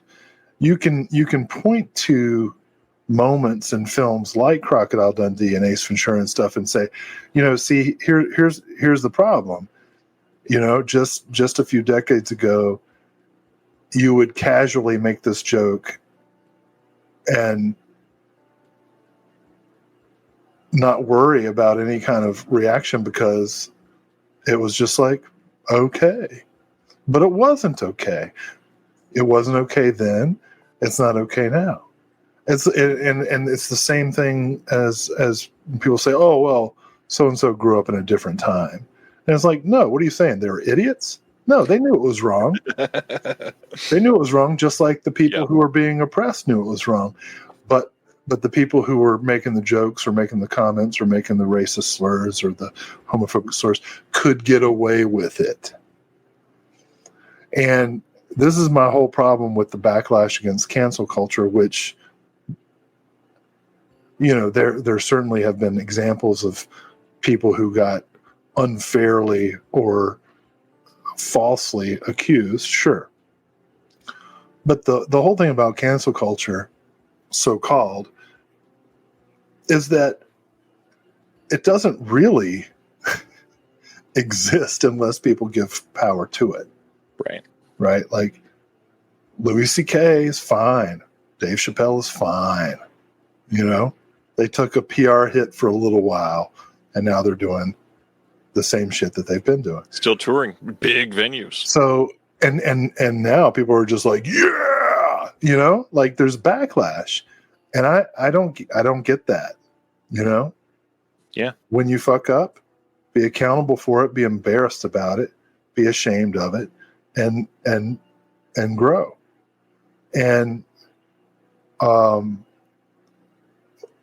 we see this with the streaming services removing certain episodes of 30 Rock and South Park and all that stuff. Fuck you. If you want to make money off of something, you need to own what it is. And if you have, as many people do, a new perspective on, hey, like some of these jokes in 30 Rock and It's Always Sunny and South Park, not cool, right? I get that the creator's intentions might have been different than, say, you know, frickin' who's that rodent guy, the conservative rodent, Ben Shapiro. Might have been different than somebody like Ben Shapiro, but it's still not okay. And you can say, okay, this happened, this exists, it's not okay, but we think you can handle it, and we think we think you need to know that it did happen, so that you know why you don't want it to happen anymore.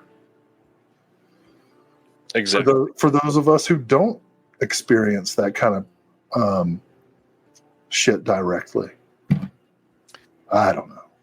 So yeah, my suggestion: do not buy Crocodile Dundee, the encore cut. There's so many reasons not to buy Crocodile Dundee. So many reasons. Here's a good one. You know what has more reasons not to buy it? Crocodile Dundee 2 coming on 4K for Madman as well on July 16th. And we'll just go to the next one because we spent enough time on that. VCI releasing Santo versus Infernal Man from 1961, or Infernal Men, sorry. This is odd because Indicator released this, and I don't think that the Indicator release was out of print. I'm very curious what's going on here. No extras listed on this as far as I can tell, so VCI just making sure that the release is available out there. This is probably the movie Christy Nome imagines she's in. Wow.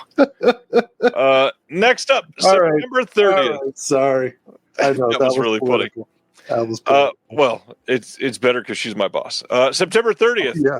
Oh, sorry. It's okay. I don't like her either. Dude. I think this podcast is why I can't find a job. Same. September 30th, Lightyear Entertainment is doing a Blu-ray of Harley Flanagan, Wired for Chaos from 2024. Harley Flanagan is a punk rock hardcore legend known as the father of New York City hardcore and the founder of the pioneering band Cro-Mags. Bunch of extras listed on here. Yeah, this is pretty cool. I'm so glad that we're getting more and more of these released over the last year and a half or so. You know what? We really need to give more platforms to angry white guys. And I'm glad that we have this opportunity. No, I'm kidding. I love Cro-Mags. All right. Going to the... Never mind. Said the angry white guy on a platform. Next up, September 30th, Blu-ray from VCI as the third release in their Psychotronica line, The Mermaids of Tiburon, and they made sure that you knew this is the nude version. It says this film was produced and directed in 1962 as a fantasy adventure by noted underwater cinematographer John Lamb.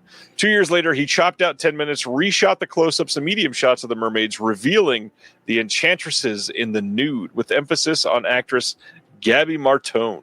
Released it as the Aqua Sex. 23 years later, Lamb took the time to re-edit his epic like he really wanted, and just to make sure, added additional nude footage using glamour model Diane Weber. The result is a beautifully photographed fantasy about mermaids who assist and distract a young scientist in his quest for sunken treasure. He's trying to sink some treasure, all right. Hey, if you love boobs and sushi, this is the movie for you.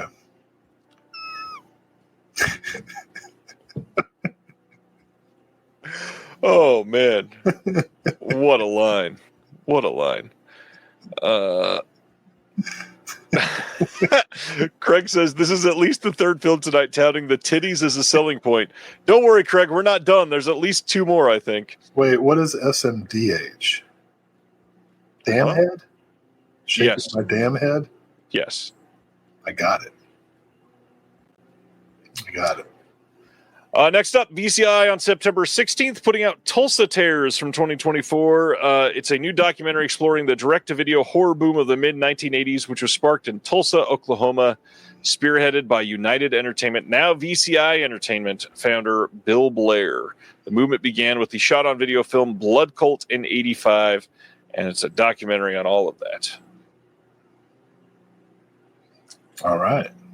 Next up, September 16th, Liberation Hall putting out the Buster Keaton Show on Blu-ray. This is from 49 and 50. The picture shows a DVD cover, but it is a Blu-ray. Found confirmation on that. These episodes were restored by renowned archivist and preservationist Jeff Joseph and have been digitally upgraded to HD. 3 comedians are in close-up in HD as bonus materials. This Is Your Life TV episode with Buster Keaton in HD, Circus Time in HD, Cops in SD, and The Goat in SD. This just seems like a win for preservation stuff. Oh, well, Buster Keaton was the GOAT. So I will happily be adding this to my collection of Buster Keaton things.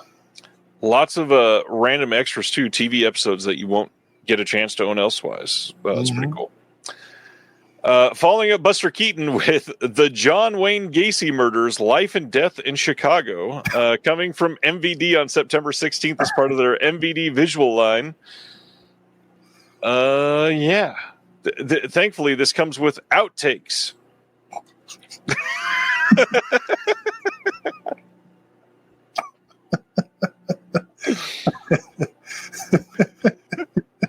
Ronnie asking the real question: are there any boobs in the Buster Keaton show? None that they're advertising, at least. I'm picturing the bloopers in the John Wayne Gacy murders, like Grandpa in Texas Chainsaw Massacre tried to do the hammer. Damn it! Yeah, I guess Busty Keaton. If you had the Busty Keaton show, then you'd have something there. Is that new Diane Keaton? The That's the second Diane Keaton reference tonight. Yeah. Well, anyway, on we go. On we go.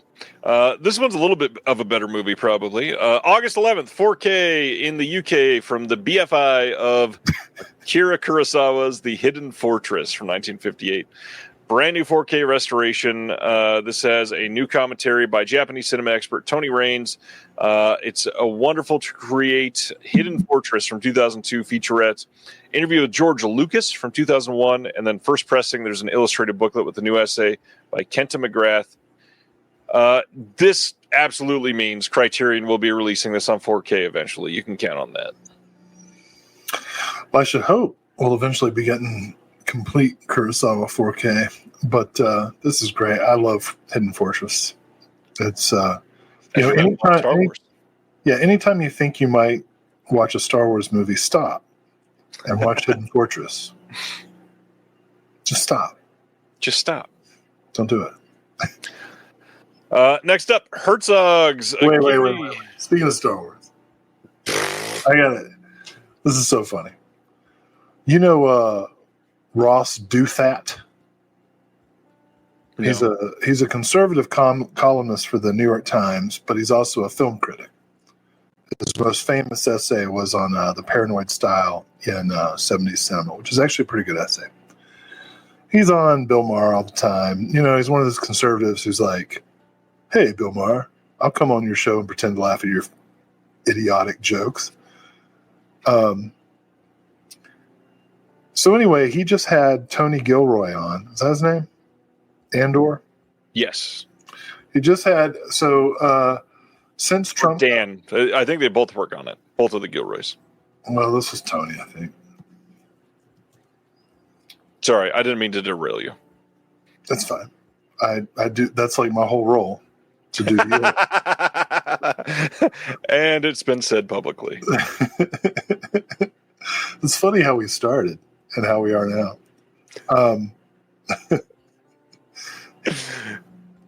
Anyway, Ross Douthat's new podcast is called Interesting Times because he's such a funny conservative. He likes to reference that famous Chinese proverb, may you live in interesting times.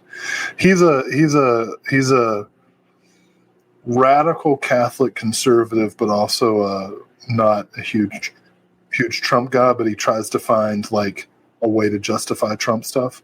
And I'm not passing judgment. I'm just describing who he is. This is what he'd say. So anyway, he has Tony Gilroy on, and his whole thing is the thing he wants to get is, why is art progressive? And he's trying to suggest that Andor, which I have not seen yet, because it doesn't come till way later in my list of things I have to watch. But his argument is that Andor is a leftist show because it sympathizes with these rebels against the Empire, and the Empire is presented as this right-wing fascist thing, and it's like, duh. But Gilroy is like, I'm not thinking about politics. I'm just trying to make a show about droids and shit, you know. Mm-hmm. But Douthat is pushing it like, this is clearly left wing, and I disagree with the politics, but I enjoy the show. And Gilroy goes, so do you identify with the Empire? And I'll give Douthat props for one thing. He kept it in the episode. but it was a devastating comeback. Nice. Because he's like, no, I don't. I don't identify with Empire at all. Speaking of empires. BFI continues August 25th, putting out a 4K of Aguirre, The Wrath of God from 1972. We talked about this recently because Shout is releasing it on 4K as well, which means this will be a better release from the BFI. We've got a feature-length audio commentary with Herzog on both Aguirre and Fata Morgana. The Unprecedented Defense of the Fortress from 1967, 60-minute symbolic drama about 4 young men hiding from an imagined enemy. Last Words from 1968, a bunch of other shorts. Kinski or Herzog, anything you want to talk about. Go right ahead. Well, I was reading Kinski's autobiography when my plane almost blew up on my way to visit you. So yeah, I remember. There's that. I mean, this film is incredible. Second only to Fitzcarraldo in Kinski-Herzog collaborations. One of the great ending scenes in any movie, in my opinion. Kinski was a problematic character, but a very compelling actor. And I think Craig's right. The cover art there does make it kind of look like a TV movie, but a little bit, yeah. But it's decidedly not. It's gorgeously shot. I mean, this is going to sound weird. I think one of the most amazingly shot movies ever is Ruggero Deodato's Jungle Holocaust, a.k.a. whatever Severin calls it now. Last cannibal movie or something? Yeah. Because they take the cameras in the film into the jungle and everybody's nude and clearly being eaten alive by insects. And it's like, how are you doing this? And Aguirre, The Wrath of God, along with Fitzcarraldo, same thing. They're taking the crew and the equipment into this incredibly, and if you've seen Burden of Dreams, which I think somebody mentioned earlier, that interview with Herzog when he's talking about the younger is screeching pain. You know what I mean? Like it's the most hostile place to possibly make. I'd rather make a movie in the Saharan desert than in the Amazonian jungle, Yeah. Just unbelievable. And I think Aguirre is beautiful and insane and incredibly revelatory about human nature. Well, if that's not enough for you, they are also doing Nosferatu, the Vampire, on 4K on September 22nd. No way. Got the poster right over there on the other side of the room right now. This has a bunch of the archival extras on here. They're going to announce other extras to be confirmed later. Well, I hope both versions are there. Surely. They have not specified. Surely. I would hope so. Well, another great one. Another one from BFI. They're doing Object Z on Blu-ray on September 22nd. This is from 1965. This says, unseen since its first transmission on ITV in 65, this vintage 6-part Rediffusion sci-fi serial will delight all aficionados of the glorious golden age of British television drama. This has all of the episodes associated with it, all 6 of them, and I had never heard of this before today. I think it's a B-52 song. 2 Diane Keaton references, 2 B-52 references. This has been a good show.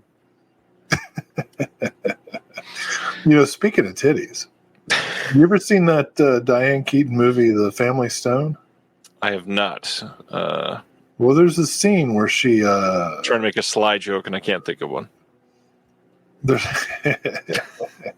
Well, look, if you want me to stay, you're going to need to shut up and listen to the song, the rest of the story. But anyway, in Family Stone, there's a scene where Diane Keaton, she's had a mastectomy. And there's a scene where she, opens up her shirt and there's, I guess they CGI'd it or something. Yep. And I went to see it in the theater with my girlfriend at the time, and when that happened, I wept.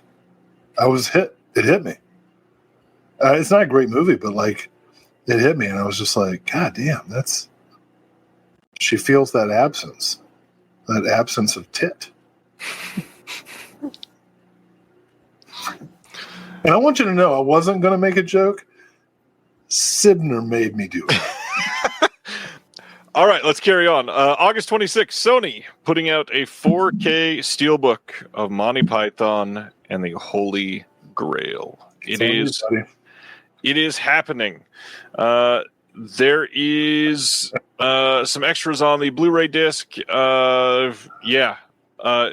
is a big one for a lot of people. How do you feel about Monty Python and the Holy Grail? I mean, it's great. Meaning of Life is my favorite of the Monty Python. But I remember my uncle showed me Monty Python and the Holy Grail for the first time when I was in high school, and it was the first Monty Python. I'd never seen the show or I'd even heard of him because I was just some stupid American. And he showed it to me, and I was like, "Whoa, this movie makes no sense whatsoever," and it's kind of funny. And it definitely led me to some good stuff. But Meaning of Life is a masterpiece. It's the best thing those guys ever did. And I highly recommend the extended, like the version that has all the sketches that they cut out from the theatrical release. It makes the whole thing better. This is my third favorite. Meaning of Life is absolutely number one. Life of Brian is number two for me, and then this is number three. And that's not saying this is bad or anything. This is still great. It's way better than Wayne's World 2.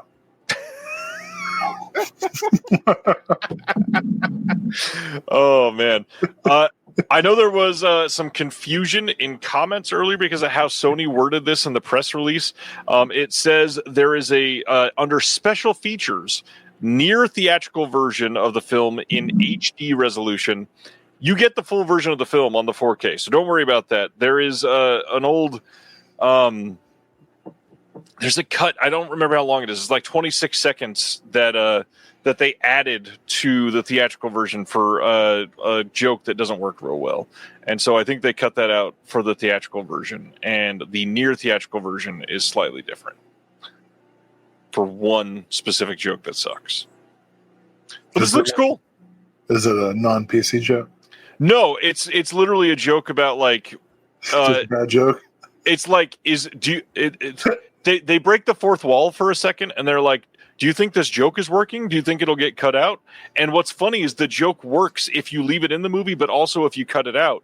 But when you leave it in the movie, it ruins the pacing of the film entirely. It doesn't work at all. Yeah. Next up, Altered Innocence announced their next title. August 12th, Blu-ray in the U.S. of The Maiden from 2022. This says a perfect summer day ends in tragedy, weaving a cosmic connection between three suburban teenagers. Best friends Colton and Kyle float the river, trade dreams, and spray paint in the local ravine.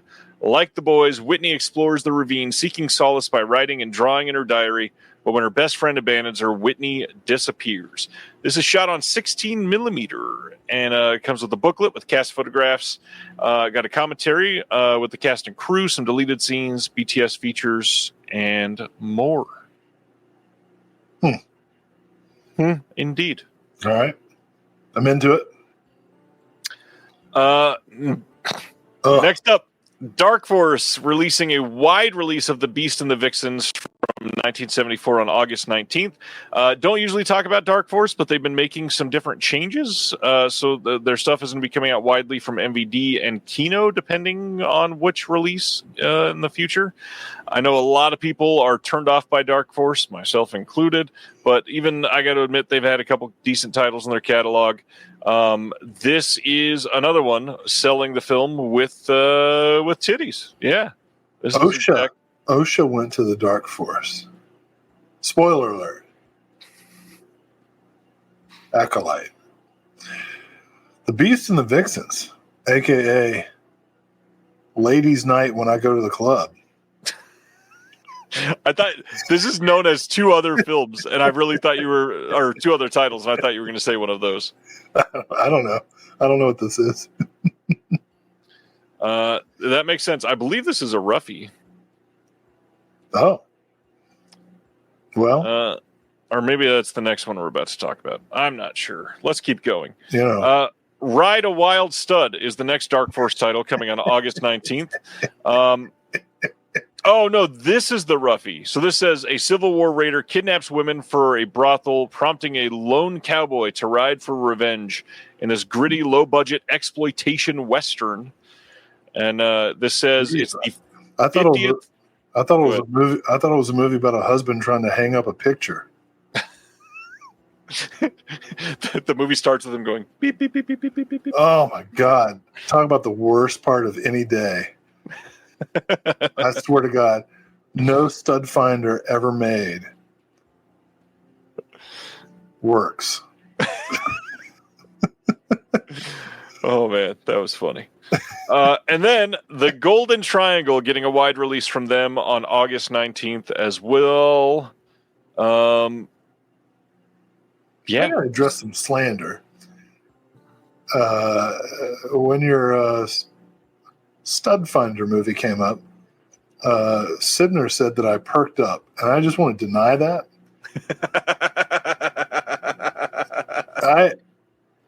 I'm not sure I've perked up at any point this week.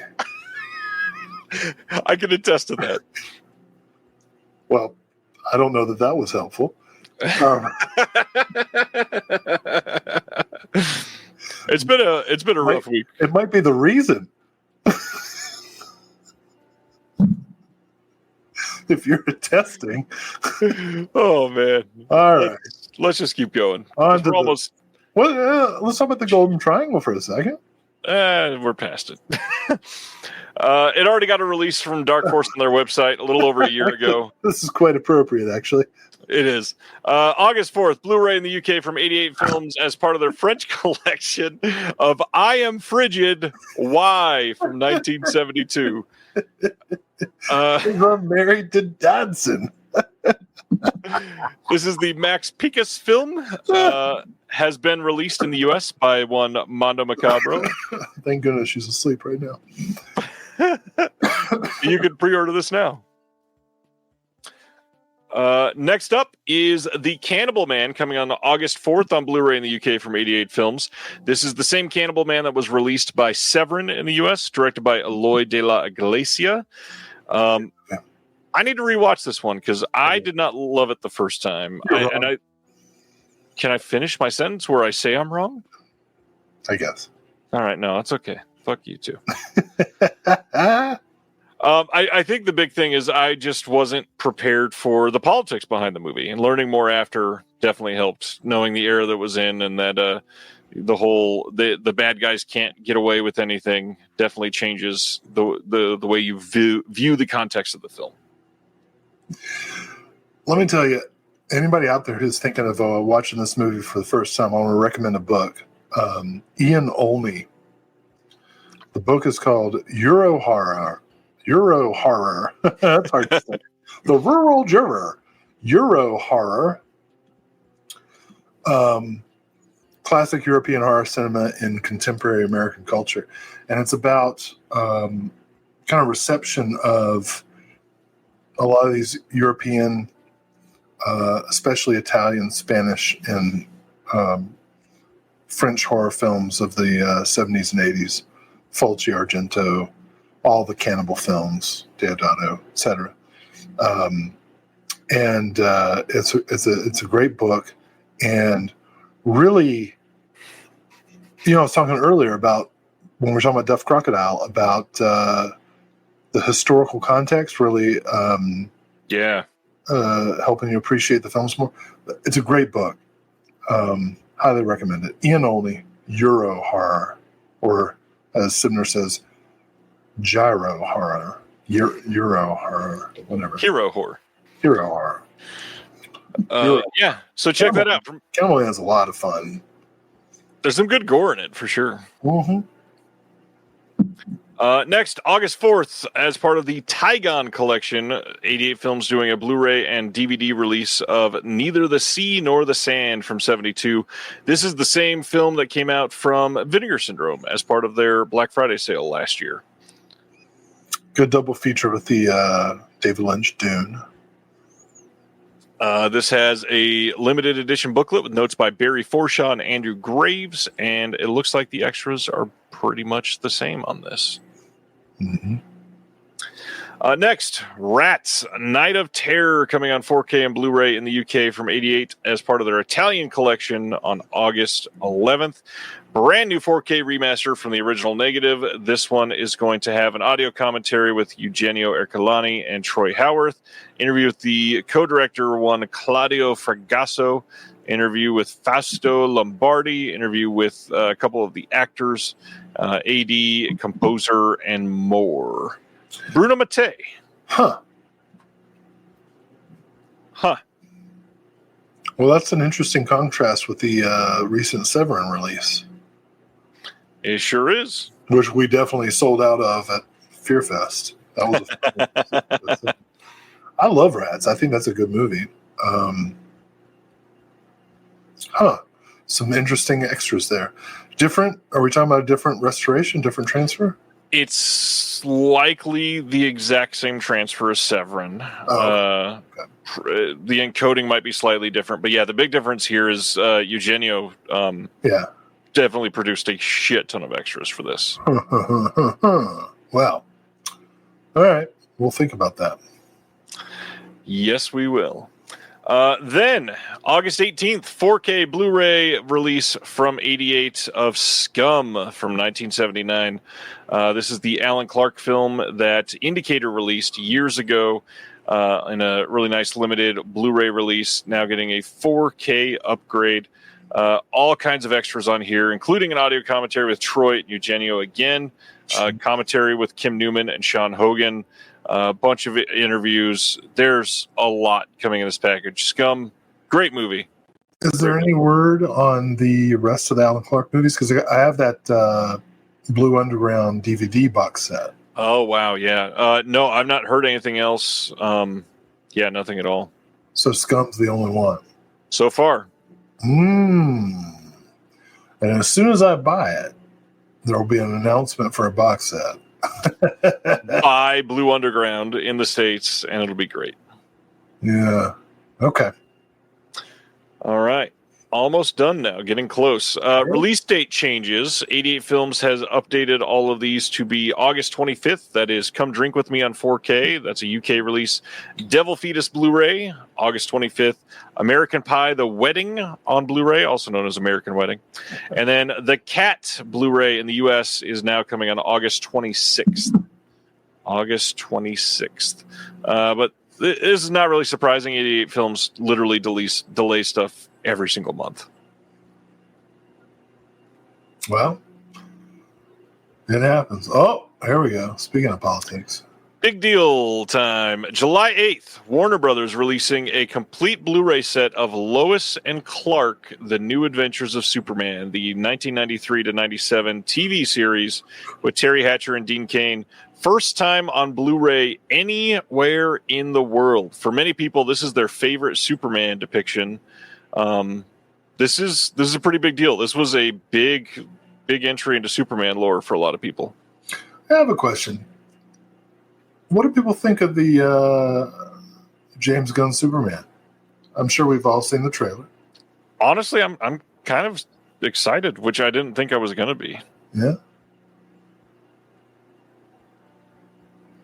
Yeah.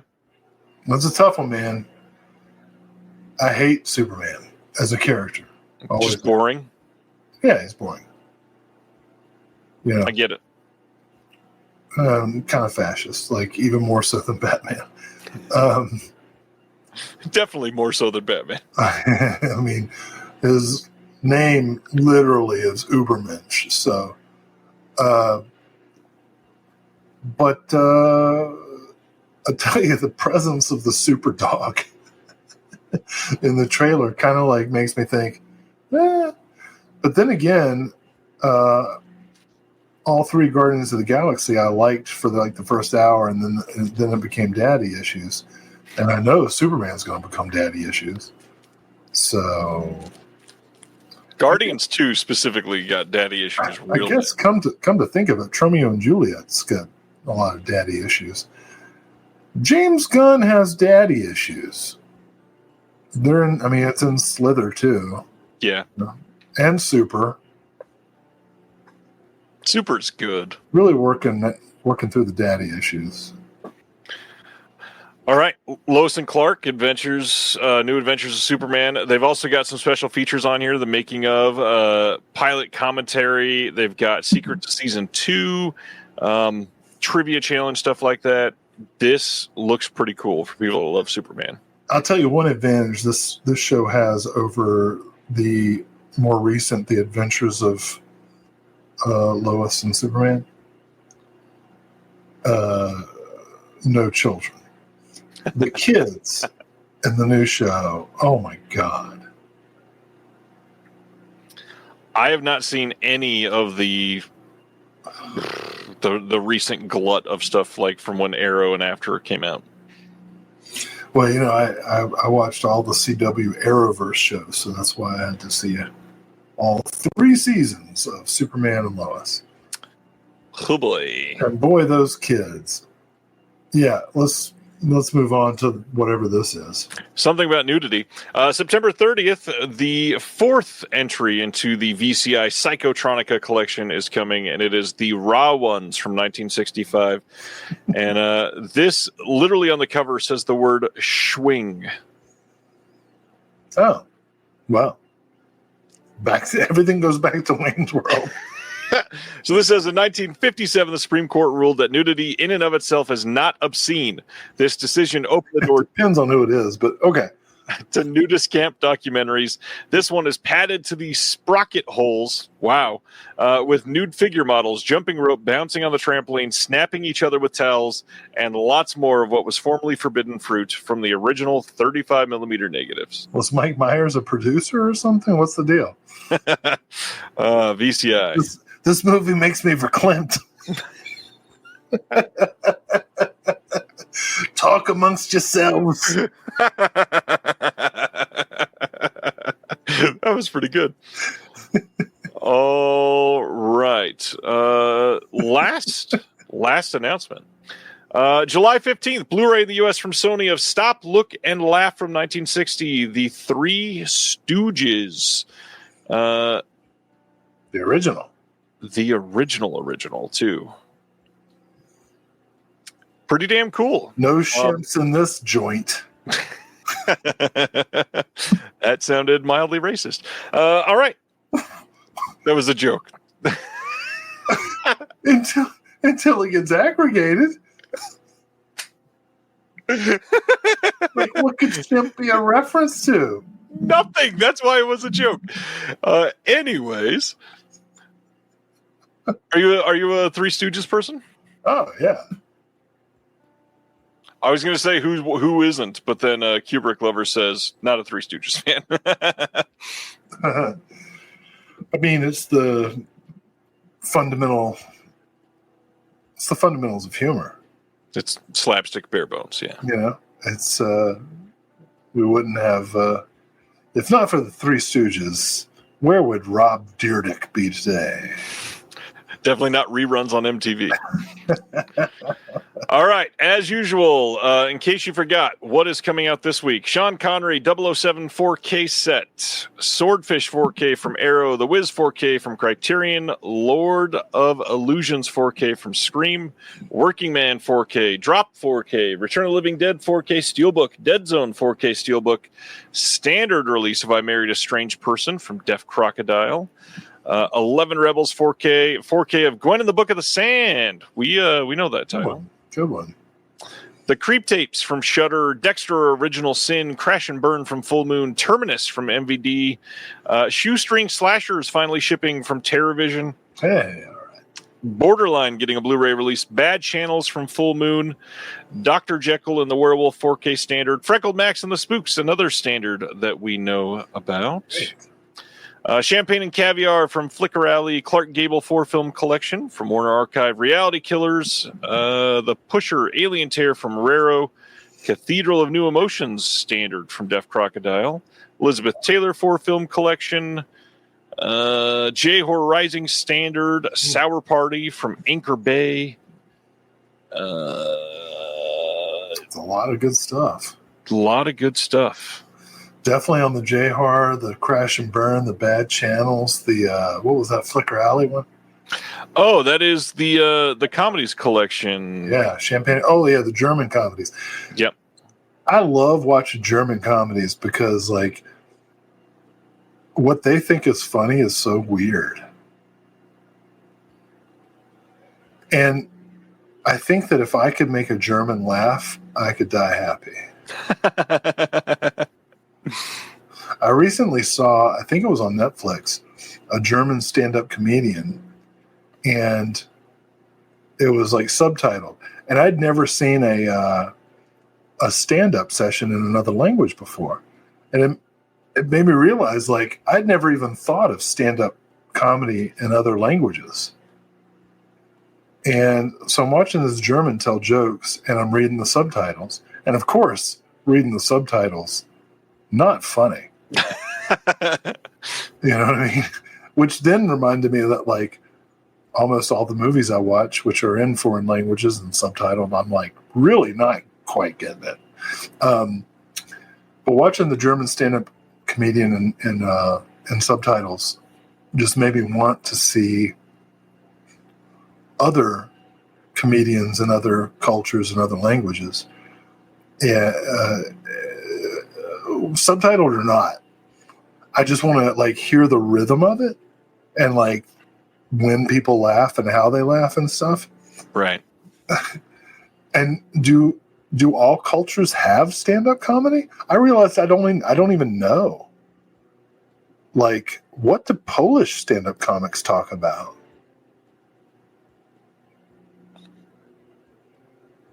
Like, how many Americans does it take to tell a Polish joke?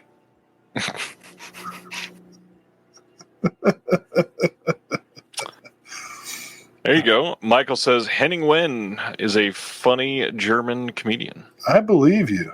I probably mispronounced that. Anyway, I want to see them all. I want to see, like, I don't know, somebody doing stand-up in Laotian. Ronnie says they joke about cabbage. The Germans? No, you said what do Polish or Polish stand-up comedians? See, look at me. I'm just going to reveal all my cultural ignorance. I was pretty sure the Germans are into cabbage. Possibly. Hey, Will, we've been doing this for almost... Sauerkraut's cabbage, right? Yes. Hey, what do you call a German with no sense of humor? A sauerkraut. Really? Yeah. Oh, Will. All right. We have been doing this for 3 hours and 40 minutes tonight. Anything else you want to share with everybody before we call? Oh, yeah. So, oh, yeah. I got a story.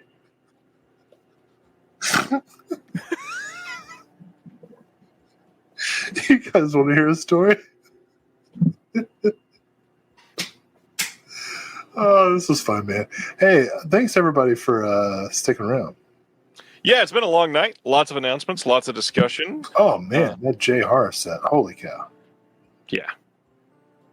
Been waiting for the standard. so many, the world is engulfed in chaos. Literally. And it's so nice that that we have these folks, these labels that are working really hard to preserve great cinema. And I mean that. I'm not kidding. Politics are politics, and we all need to fight for what we think is right.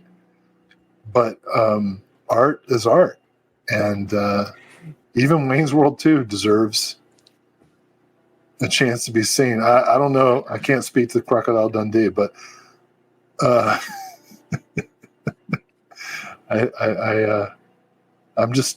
happy to be here. I'm happy to be with you all. So thanks a lot. Y'all are amazing. If you want to hang out more, come hang out in the Discord. We got a lot of people there. We'd love to have you. Got a good show planned for next week. Friend that hasn't been back in a while. This one. Yeah, friend's going to be here next week named Jennifer. That was a joke.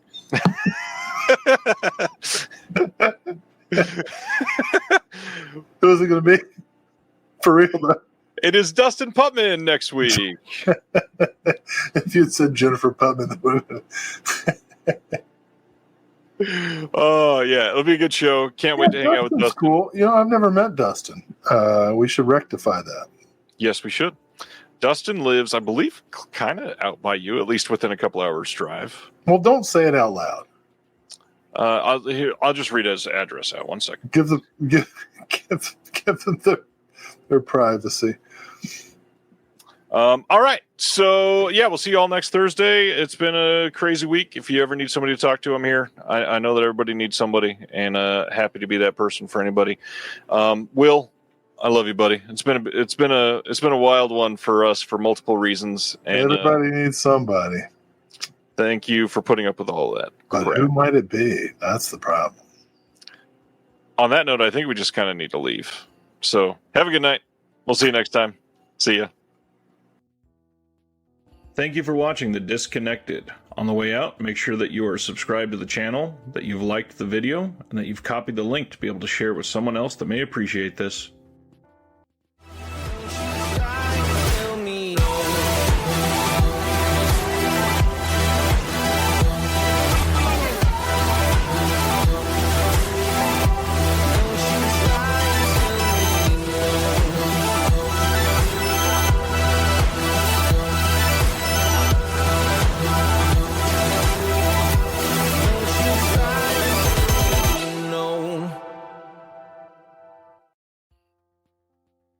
Hello! This is Matt. And Emily from Scarecrow Video in Seattle, Washington. Did you know that we have the largest video collection in the world? We have over 146,000 titles and growing. That's over 3 times more than Netflix, Amazon, Max, and Hulu combined. Plus, Scarecrow now offers rent-by-mail service throughout the U.S., so check out scarecrowvideo.org for details. You can catch Emily and I, or Matt and I, if that was going to be you saying that, on our bi-weekly YouTube show, Viva Physical Media, for video recommendations and so much more. See ya! Bye!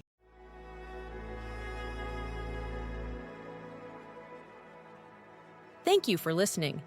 To hear more shows from the Someone's Favorite Productions podcast network, please select the link in the description